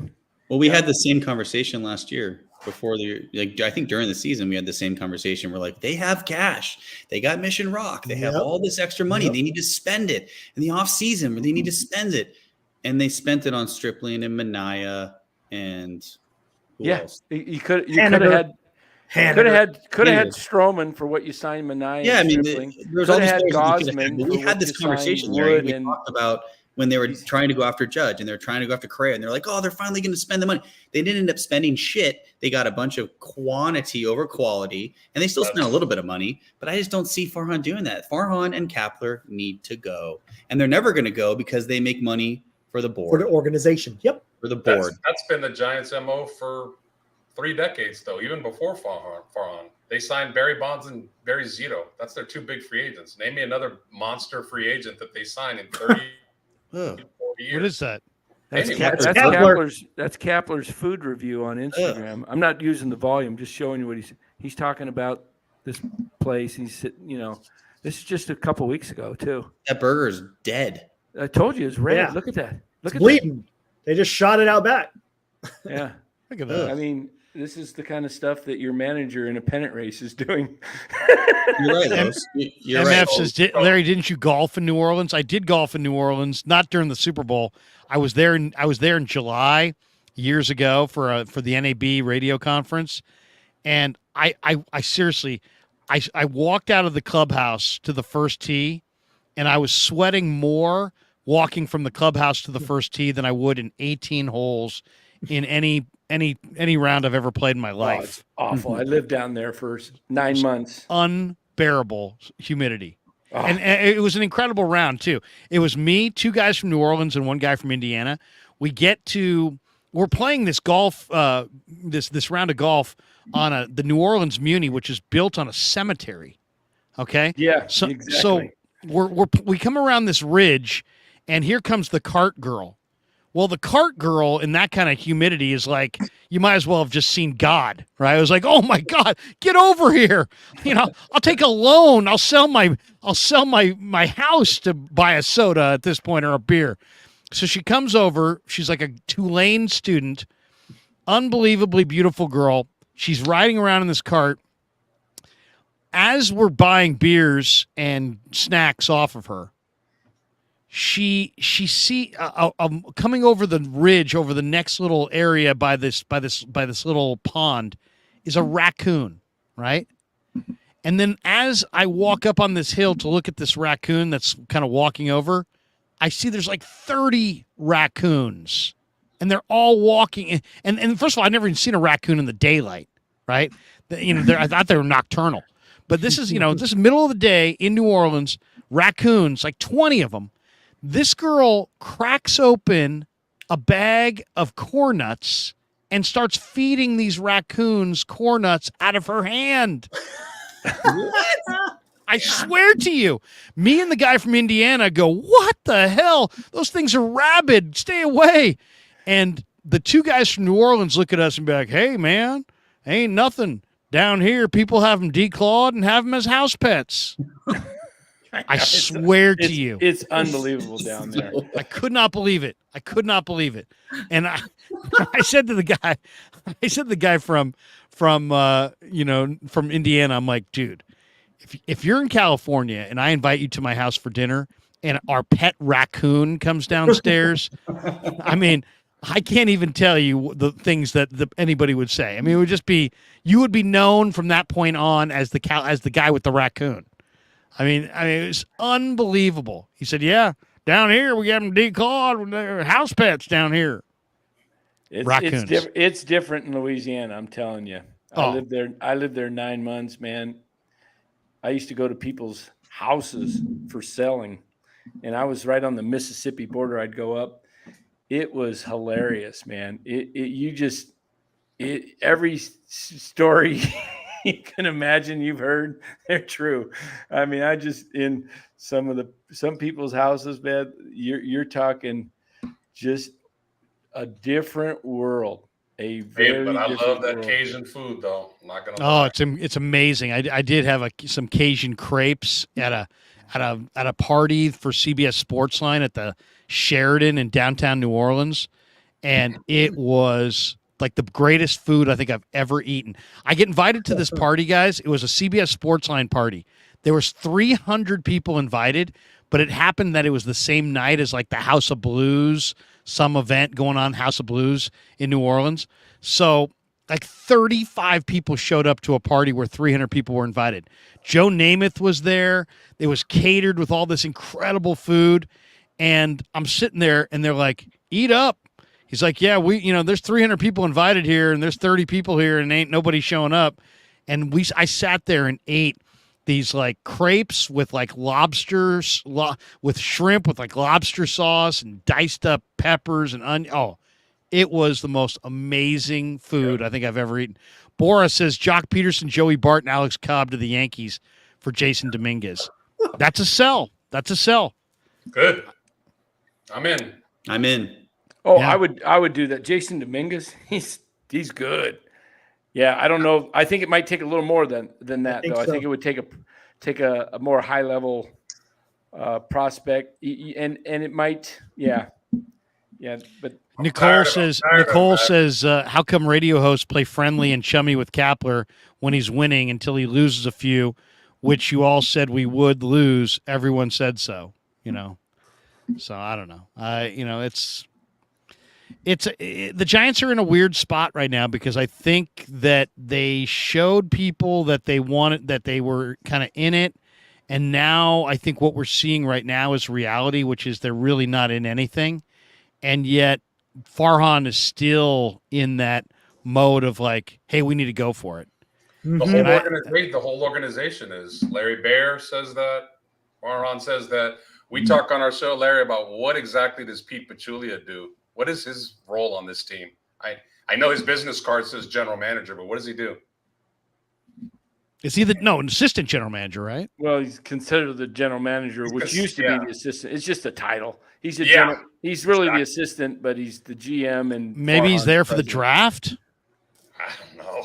Is that it? Maybe I know his big thing with Houston was he was pretty involved with the minor leagues. So maybe that's helped the philosophy of promoting guys this year. Like I fully expect Von Brown to be promoted to AAA within the next 2 weeks. And, if Ramos comes up shortly, the problem with the Giants, though, is like they would still have Matos down if Haniger didn't get hurt. That's their problem, is they don't promote guys when they're hot and earning it, because they got these guys that they're paying and they're not producing, but they got to keep them there because they're paying them so much. You're giving $18 million to Haniger, you're giving 19 to Jock, you're giving 12 to DeSclafani, 12 to Manaea. See, they're all little ones. They're all little contracts. That's what he loves. Yeah, they're these little baby contracts. He feels comfortable. It's not out of his comfort zone. That's what it is. Yeah. Right. And so they're all full. The problem is the worst case scenario is happening is Manaea is having a horrible year. He's coming back. He's not opting out. No one's giving him probably $6 million. He's going to get 12 next year. What an awful deal. Yeah. Stripling's on the fence. He's probably leaning toward coming back. But you just said, Larry, they got tons of cash. Then just fucking DFA these guys. Like, just get rid of them. Have the stones. Say, I made a mistake. Just get rid of them. Pay the money. See ya. Well, you know what you do if since they do have more than a few of these guys. I think now that we're looking into it a little bit, maybe you parlay a few of these guys in a bad money swap. Take a Javi Baez. Take a Verlander. Yeah, because the Giants' contracts expire quicker. So maybe these teams. Something like that. Who's the kid you like with Detroit? The pitcher, the lefty, Los? Eduardo Rodriguez. Yeah, Rodriguez, the former Red Sox. He's signed for a few years. I would think that Farhan could get together. He was on this trip, I understand. I would think he would have met with Scott Harris and said, "Hey, look, Scott, let's get a deal. You're in the position you're in because of me anyway." So Scott Harris also just recently came out and said they think that they're going to end the race too. So they may not want to sell. Well, I'll tell you what, I'd rather be the Tigers with Riley Green and Spencer Torkelson and a couple of their up and coming guys than I would be, with the Giants, even though because the Giants don't have Conforto's gone, right? I mean, he's got gone. Scott Boras. He's having an okay year. But don't you think he's going to want to sign for more than 19, 18 million, whatever he's getting with the Giants? He can probably parlay this year into a 3-year, 4-year deal, don't you think? Probably. Boras says Farhan will trade for Tim Anderson and Lance Lynn. Book it. Kyle McKiernan says, screw the Giants, Larry. Start those New Orleans stories. Can I ever tell you my beignet stories from New Orleans? I remember that. Where my face, basically everybody looked at me because I had powdered sugar looked like going everywhere. My people were looking at me like, dude, this guy, this guy's Larry, did you just come from the White House? Yeah, you just come from the White House. Seriously. Spencer says Torkelson is from Big House High School, from Casa Grande in Petaluma. That's what I'm saying. I mean, at least if you add, if all you did this year was make, promote some young guys and make a bad money deal where you get rid of Manaea. Who's their worst money right now? Because, let's be honest. Javi Baez has got $100 million. He's hitting 228. It's horrible money. But if you took all the Giants' worst money, which would be all their recent signings, right? It would be Manaea, DeSclafani. Who else? Who else has signed up big money beyond this year? Haniger. Conforto's 1 more year. Yeah, okay, so take those three guys. Take those 3 guys and some middling prospects and trade them for Javi Baez. He is owed $100 million. What did you say those guys are owed? Like combined, 30? I think Haniger's owed about 40. He's getting 5, I think, this year, but it was a 3-year deal for 40-something, 50-something. So let's say he's owed 40, and the other two guys combined between Minai and another 24. So 64, say. Jesus, they owe $64 million to those guys? Yeah. That is awful. Quantity over quality. Well, you'd almost have to make it. Then maybe the Javi Baez deal is totally viable. Think about it, because at least, I mean, you could take $40 million off of Scott Harris's plate, and maybe get one player coming back with Baez. And at the end of the year, you know what? Maybe that if all you got out of this year, Calbus is 3 years, $42 million for Haniger. So, if all you got out of this year was you promoted some young players, you moved some of your bad money for Baez, and you got Spencer Torkelson, that might be okay. That might not be the worst. I mean, you're not going to the playoffs, but at least you would clean up your bad money. I'd rather have Baez's deal than those guys. At least Baez somewhat entertaining. How about this? The over. Go ahead. Oh, I was going to say the over under right now is 85.5 wins. What are you betting? Let's see. I'm going to take the under if the current roster. I said this team was in. How many games left here? They got 61 games left. There's no way they're going under. Under. They're not going 500 the rest of the way. Yeah, it seems like kind of a lock here. You see that August schedule after August 10th? It's rough. No. It's what is it? Atlanta for 2, Texas, Tampa Bay. I can't remember. There was someone else in there. Who was it? Andrew Garcia says Baez and Cap would clash. Good. And maybe that's all the more incentive to make that trade. Yeah, I love it. Toronto's beating the Dodgers right now in the 11th, 5-3. Yeah. Bases loaded, no outs. Yeah, pour it on. Every team that like at the end of these last games, they all came back. I'm a big proponent of betting teams, even if they're the underdog, betting against teams that are coming off of a long road trip, essentially. So tonight the Padres were minus 275 playing the Pirates. Pirates win 8-4. Pirates are plus 220 because the Padres came back off a long road trip. The Diamondbacks came off a long road trip. They were playing the Cardinals. The Cardinals were plus 145. Cardinals won 10-6 against the Diamondbacks. And then the other game was the Dodgers. You take the A's tomorrow night. Manny Machado says, have the Giants had any closed-door meetings during this losing streak? Who's the leader on the team? Who would you guys, if we said leader on the Giants, who is it? Chalk. No way. He's too Really? casual. He might be too much of a clown. He's pretty casual.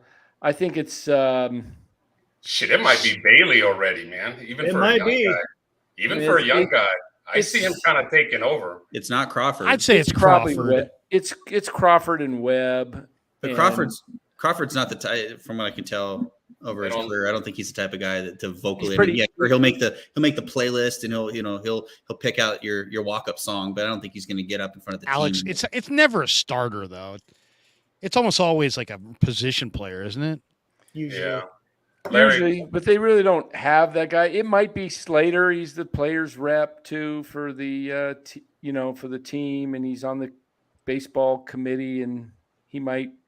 I saw him kind of have a attitude more in the locker room. He was kind of like the police guy. Like I'd be walking around, and, hey, can't do that. Get out of here. Hey, don't do that.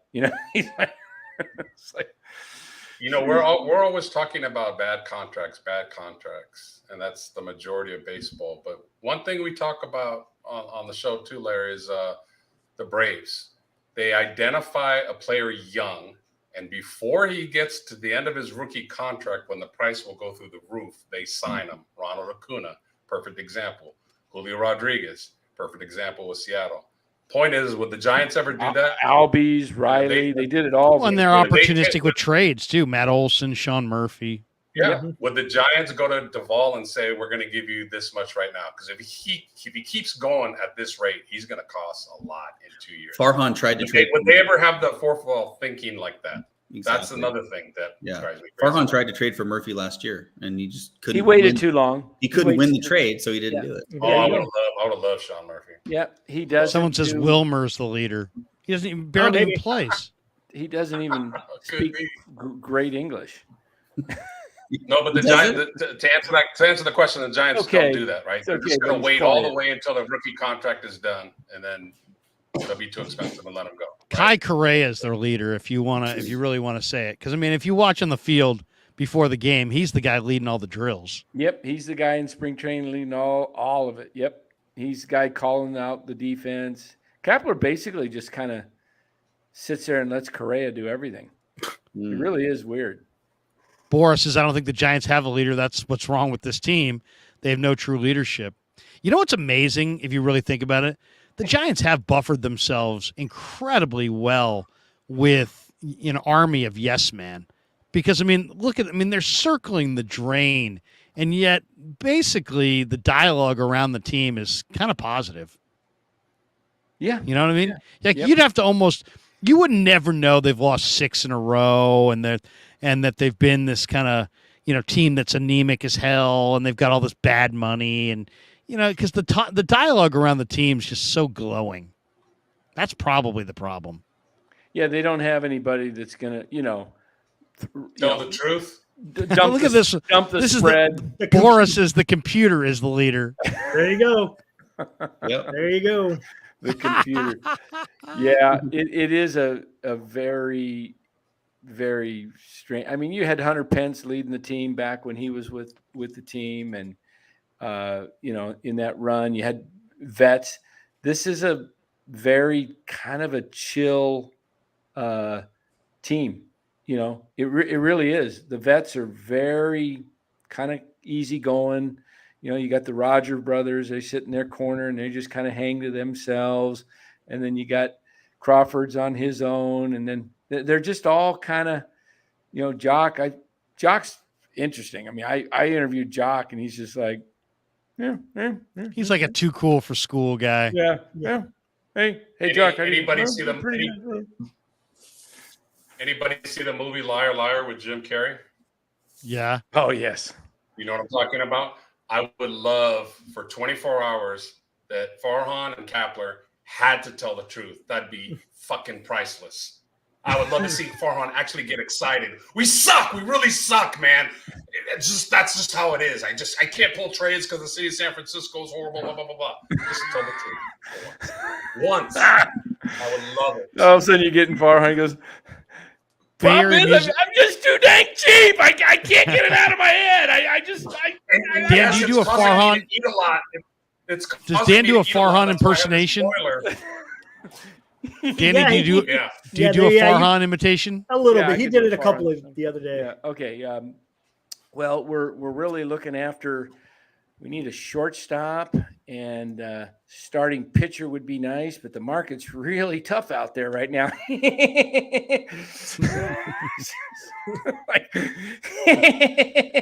And right when it's time for a really good follow-up question, so who would you draft in your fantasy league? Yeah. One of those. Let's let the air out of the balloon. Yeah. God forbid there's any tension. Yeah. Whenever he gets a little nervous, and he'll always chuckle. He just like it's his way of like, hey, back off. Kamala Harris. No. That laugh. I don't want to. Oh gosh. Let's not go there. Yeah. Everybody has their nervous habits. Did you ever see Jimmy Garoppolo at the press conference? No, but I saw him in the. Watch the Jimmy Garoppolo press conference. He touches his face at least 8 to 10 times. Oh, but I have seen him in the pocket when he gets nervous. He reminds me a little bit of Jim Everett. There you go. Just self-sack. Glass half full guy. Can someone explain to me how exactly Farhan is a genius? Doesn't seem like it to me. # he needs to go. Yeah. He's probably smart in IT, but not really in baseball. I love him as my IT guy. He was smart enough to hide out in Arizona when I was down there. That's for damn sure. Yeah, he did. I seriously, I'd seen him anywhere. I would have been like, let's talk. I don't think he wanted any part of that. With that boiler, he's harder to find. He's got a good one going now. I know he does. He really does. You ever seen him at the baseball draft? I was feeling bad about my own boiler till I saw that one. Yeah. My God. Oh my Y'all made us God. feel good about ourselves. We were Jeez. watching a draft, and as soon as he got up and did that profile shot, we're like, wow. Seriously. Oh, that turned into a Oh, show yeah, of that its was- own after that. It did. Oh gosh. Manny Machado, will Ned be on as a guest this week? I don't know if he'll be this week, but definitely. No, what day is the deadline? It's the August 1st, right? So we First got Tuesday. I think it's like at noon Pacific time. Maybe is it 3:00 Eastern? Let me see if it's usually noon our time. Let me see. MLB trade deadline. Trade deadline. How long, guys? Oh, it's 6:00 Eastern. Tuesday. So all the way till 3:00.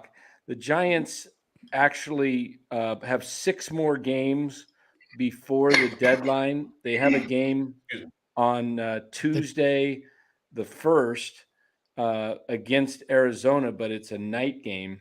So here or there? Here. Right? Here. Or I mean, not here. I'm in Arizona, in San Francisco. So it's a home game. They've got a 9-game homestand coming up. They've got 2 with the A's, 3 with Boston, and 4 with Arizona. So it's a crucial. These first 6 games through the end of July. What's their record going to be on the homestand?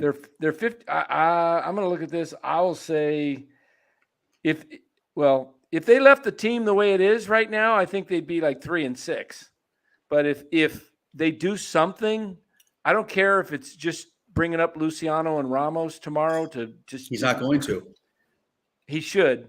He should be creating a whole positive vibe for this homestand and saying, "Look, I mean, why would you keep VR tomorrow night? What's you got? He looks so bad. If VR's on the team, he's starting tomorrow because they're facing a lefty. So why are you going to do that? Why wouldn't you just put Luciano in the lineup? I mean, the upside is. I mean, will he start Wilmer against the lefty? Oh, they will. Yeah, they will. He's to the under. So I think they got 2 Oakland, 3 Boston, 4 Arizona. That's 9. It looks like a 5-4 homestand. Wow. 4-5, Wow. 5-4. Bratton says they need to put a Wade Meckler in Sacramento. He's hitting 350 in Double-A in 30 games played. His career batting average in the minors is 380, only at 23 years old. What does that kid have to do to get promoted? I know. What does he have to do? I mean, seriously. Yeah. 350 in Double-A. You might want to call him up. You're not scoring runs to save your life. You may want to DFA some of these donkeys and promote Meckler. Yeah, I mean, I would. Double-A has tough pitching, and he's hitting 350 in a tough pitching league. Yeah. Go figure. We got with this super from G-Code Travels Vlog POV, which rolls off the tongue. He says SF teams did a great job in marketing internationally. The Dubs are loved in Asia. The Giants and Niners are loved in Latin America. Does this help attract Ohtani to go to San Francisco? No. It's a nice thought, but no. I think the only way the Giants are going to land Ohtani is if they dramatically overpay. Yep, that's it. They dramatically overpay and blow everybody out of the water. And Farhan, I think Farhan's the kind of guy that wakes up in the middle of the night in flop sweat at the idea of dramatically overpaying anybody. Oh, honey. Oh, what's wrong, Farhan? What's wrong? You don't get it. I was paying Shohei Ohtani $65 million a year. Go have a glass of milk. Go get a glass of milk and an Oreo. Oh, relax, honey. It's not real. It didn't really happen. That's what took so long for the press conference for Craig. He had a week of that, and he finally says, told his doc, find something on the report. I don't care what it is. Just come up with something. We can't go through with this deal. You know what I think happened there? You know what my belief is? You know what my belief is? My belief on that is that the Giants signed Correa. Farhan did not want to do it at all. The ownership pushed for it. And then Farhan willingly, begrudgingly, caved and said, okay. And then he signed. They waited a week until the presser. In that week, they sold Jack for season tickets. Yep. The ownership said, what the hell? What are we doing this for? Farhan didn't want to stand up to them and say, because then he would have put himself on the line. And so he just caved with them, and they came up with an excuse to get out. That's really what I think happened. Why? Because let's be honest, Aaron Judge transcends baseball. And Shohei Ohtani transcends baseball. Carlos Correa is nothing more than a baseball player. And if you'd have to almost be like a hardcore fan like us to really appreciate Carlos Correa. So he didn't move the needle at all. And it was always going to be about, well, what else are you going to do in addition to Correa? And they were paying him so much money that the ownership was like, this is the move. And they looked around and said, if we can't sell any tickets in the first week of signing this guy when there's super excitement and buzz, that's a bad sign. We need out. He said, I agree. Let's get out. And they bit the bullet on it. It's a good call. That's exactly my belief. right. I really, That's my and belief there's too. nothing that you could tell me that would make me not believe that. It's a really I don't. good call. I think it was all about he didn't want to sign him. The ownership pushed it, and then when they didn't sell any tickets, he was like, "Oh, you want to get out? I want to get out too. Good. Yeah. Let's go." And if the Giants really backed guys from their backyard, Aaron Judge was right down here in Fresno, but they took Christian Arroyo instead. Oh, Right in our backyard. I mean, glass not half full exactly guy the Bay says, Area, but how about using Steph Curry to recruit Ohtani? Yeah. Lou Marson says Giants would have to give part ownership to get Ohtani. Can you do that? that would be a They precedent. gave the A's gave part ownership to Billy Beane to look the other way on their losing habits. They could give him a Bobby Bonilla type contract. Yeah. Let him get paid till he's 60 or something. All right, fellas, 2 hours and 6 minutes into our live stream, still 200 plus people in the room enjoying this dialogue. But I think we're going to call it right here. You guys got a final thought? Let's go around the room. Final thought before we jet. One final thought, kind of out of left field, about Farhan, guys. He had about 6, 7, 8 years, give or take, with both the A's and the Dodgers, give or take. Right. Do you think he may possibly be the type of guy that just can't stand one place very long? That maybe he's not wanting to be in San Francisco for 10, 15, 20 years? Great. See ya. Well, I'm just saying. I hope I don't so. think we're that lucky. I hope you're Yeah, right. I mean, wishful thinking, I guess, on my part, but just an observation. Why did he leave the Dodgers? That's a hell of a job to have. Well, because it wasn't his job. He was It was wasn't also his- Friedman was doing all the Friedman's still the guy there, right? Mm. I mean, at least talking to Ned, when I talked to Ned and and all those years when Farhan was there, I don't remember him ever saying Farhan did this. It was always Friedman did this. So I think Friedman was the guy and Farhan was the worker who kind of did all the background work and the think tanker. But I think Friedman had the final call there. And I think here he's got the final call. But that's my thought.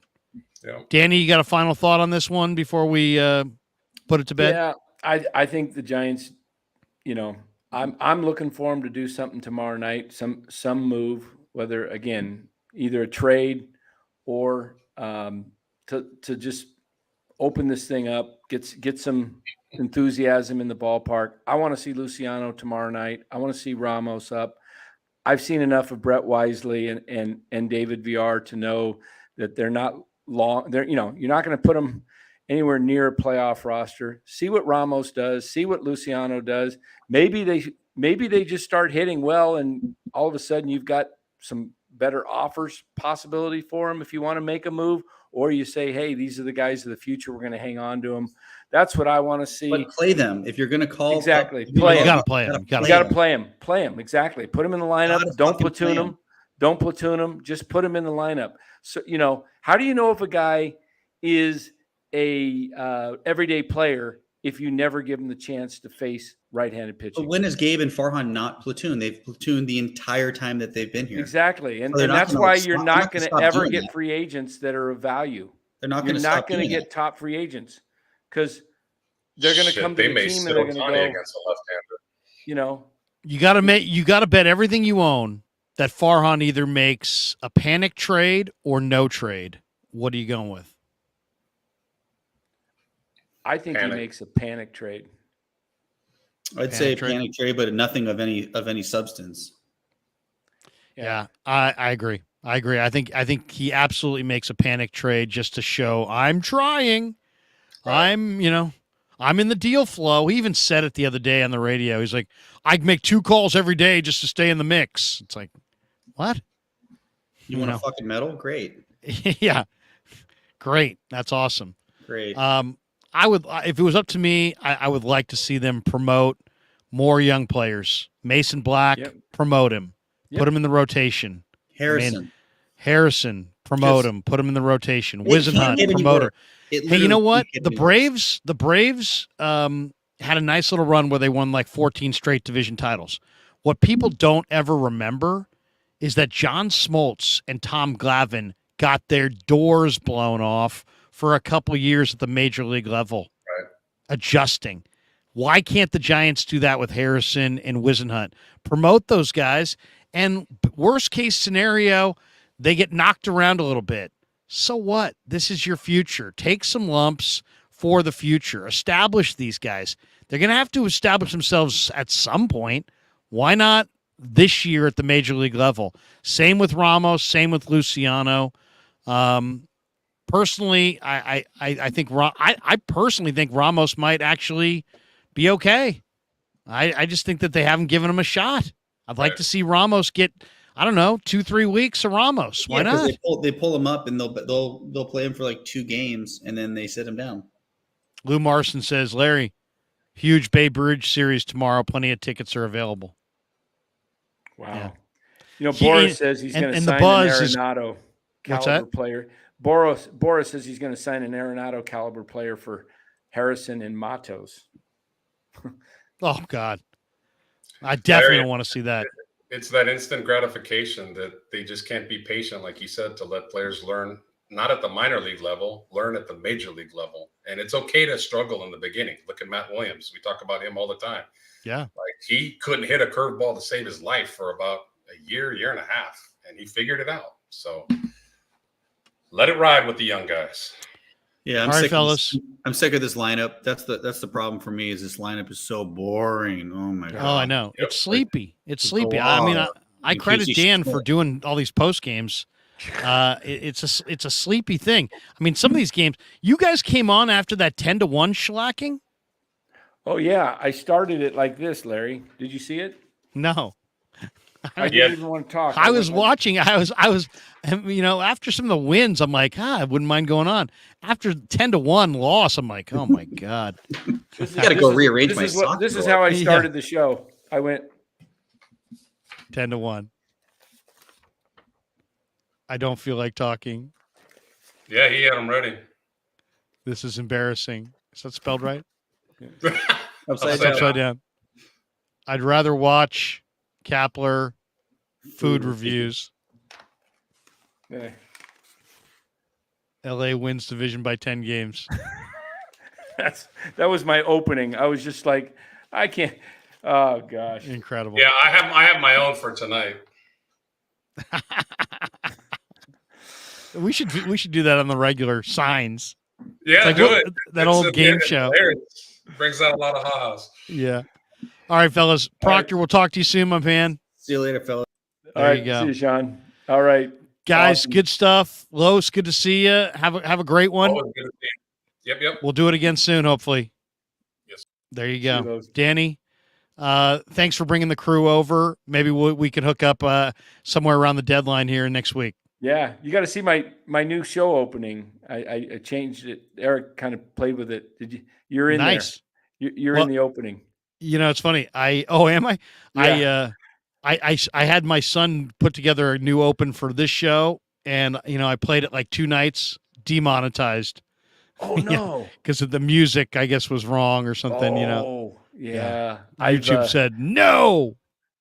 You didn't get a strike, did you? No, but it would have been demonetized. Yeah, I've got a couple. I'm just using the free music, of course. But sure. Where's the channel at? How you guys doing? We're about 580. We're nice. Slowly moving up, but here and there. I was hoping we'd get 700-800. Get up there, and then Get to 1,000. Well, hey, how about this? How about Monday night? Is that the eve of the trade deadline? Maybe It is. Monday night we could do a co-branded show with Ned. Oh, that would be great. What do you think of that? I've done some co-branded shows on the football side. Yeah. Maybe Monday night a co-branded show, especially maybe if the Giants sound like they're going to do something. We get a little closer to the actual deadline. Maybe we'll get Ned to tell some stories about deadline trades that did or didn't get done. But Luigi says, roll down your window and just yell, "They just can't hit! They just can't hit!" Oh man. Spice things up, Larry. Yeah, there we go. We may need to spice it up. They can't hit. It's hard to watch, man. Oh, it is. Like All when right, it Danny. got to be 2-0, I already felt like it was over. Today. Anybody puts like a 4 spot on the board, and it's like, oh my God, the thing is for sure. I mean, done. I really did. I like the only way they get it. I don't know if you saw my tweet today, but it was pretty prophetic. I said in the first inning, let me see if I can find it here. Boris says, "I'm elated about this season." Yeah, great. I said something like to the effect, after watching this kid, I can't remember his name, Skular or whatever his name was. I said, Scooble. I said, I don't think they get any runs off of him today. Oh, I know. They'll have to wait till the bullpen.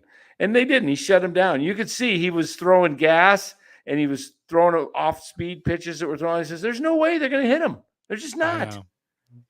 It's rough. It's rough. Yeah, all right, Danny, have a great night, man. All right, we'll you talk. too. Thanks, Larry. There you go. The great Dan Coccimilgio.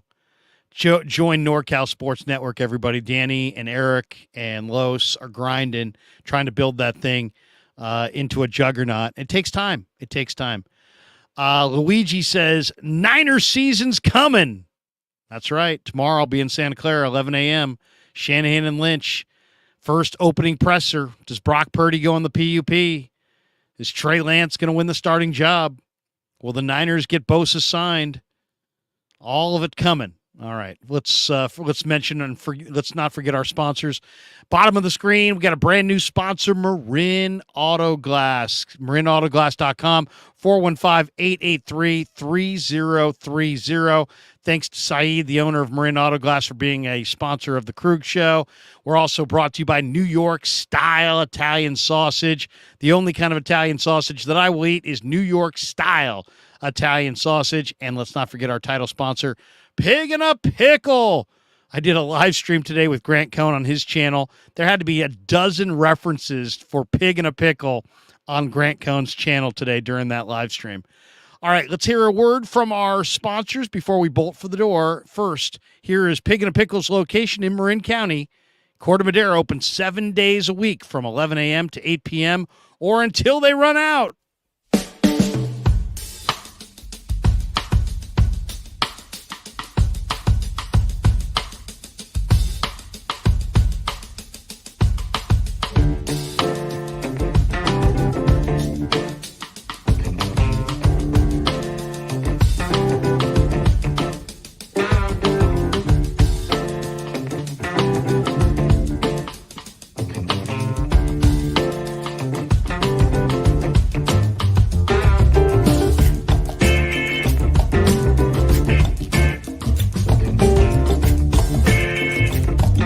So New York Style Sausage was started over 70 years ago. We are the largest producer of fresh Italian sausage on the West Coast. What makes our sausage in New York Style is really the recipe came from back east, from New York, from Connecticut. If you look at all of our labels, there's maximum 4 or 5 ingredients, which we're really proud of. There's no preservatives, no MSG, fresh in, fresh out. The pork comes in fresh, goes out fresh. There's never any freezing throughout the process. We've always used fine quality cuts. We're never gonna deter from that. It's one of the reasons why our sausage is so good. I guarantee you put our sausage up against anybody else's from a flavor standpoint, no one will beat it, hands down. And do yourself a favor and do me a favor. Go buy a package of the New York Style Italian sausage. Guaranteed you will love it, guaranteed.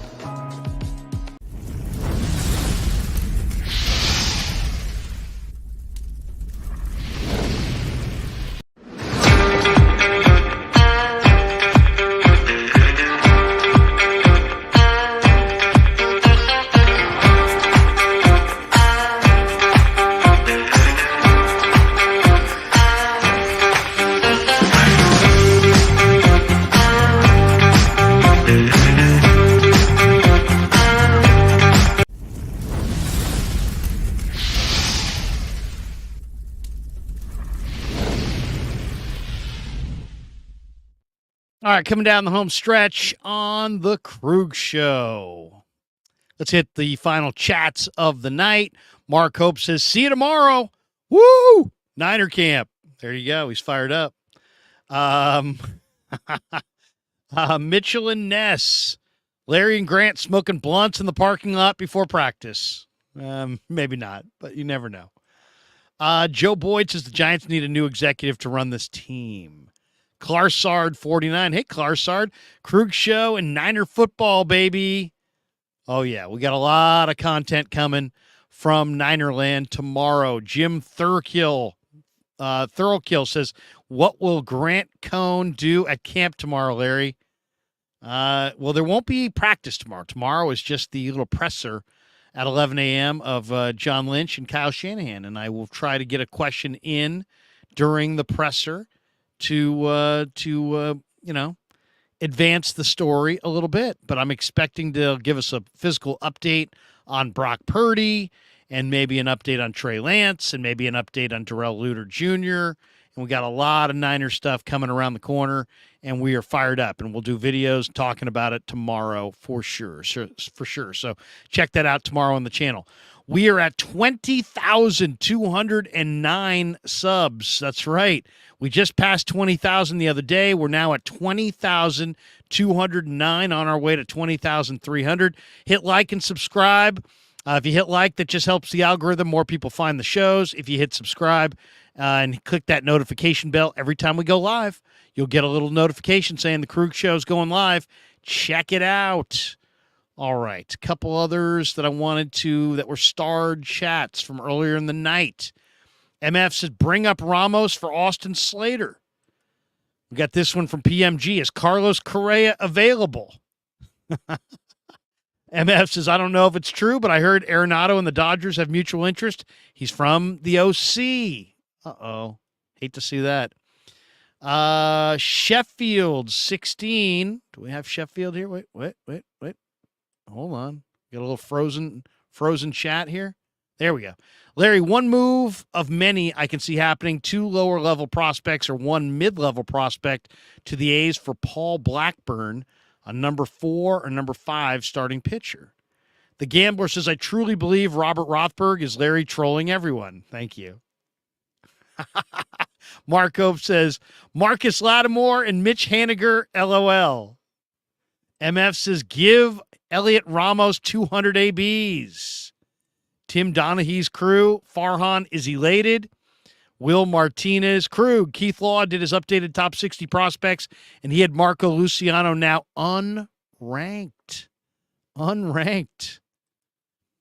Calba says it's going to be somebody you've never heard of about a trade.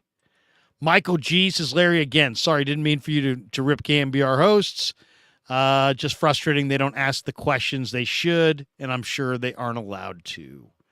Well, I'll say this. When I was there, nobody ever told me what questions to ask or not ask. So I would say they're on their own. MF says, why would the Angels not trade Ohtani? That's a great question. That really is. I mean, I don't see why they wouldn't. But, it's Artie Moreno's deal, and he's the owner. He can do what he wants. I'll say this. Their attendance would drop like a stone if they do. Eric Hernandez, Giants baseball. Are we still elated? Will Martinez, Krueg, if the Giants completely collapse in the next week or two, will it be 49ers 24/7 going forward? Let me think about that for a second. Yes. And we've got this one from Bora. I'm elated about this season. All right. Good stuff. Good stuff, everybody. Hope everybody enjoyed the show. Mark Hope says, Brock Purdy team physical tomorrow. I don't know if he gets a physical or not. But it'll be interesting to see if they put him on the PUP list to start camp. If they don't, man, that really will be an indication that Brock is way, way ahead of schedule. That will be exciting if he doesn't go on the PUP list tomorrow. I kind of expect him to go on the PUP list at least until probably middle of August, but we'll see. We'll see. Patrick Sheehan asked Kyle Shanahan if he's getting any hand tattoos before the season starts. Very nice. Very nice. All right, that does it for us. Have a great day. Tomorrow we will be in Santa Clara. I'll do a little pre-video in the morning on YouTube about what I expect Shanahan and Lynch to say. Then we will film the proceedings. Then we'll do a little video after the proceedings talking about what they actually said. And then Wednesday, we're on the field, getting sunburn, watching training camp, and it's on, baby. Hope you enjoyed the live stream tonight on the Giants. Until tomorrow, peace. Yeah, never met a man I've been scared of. Careful, you gon' get exactly what you asked for. Here for whatever you bring me, getting handled. I answer to no one, I don't need to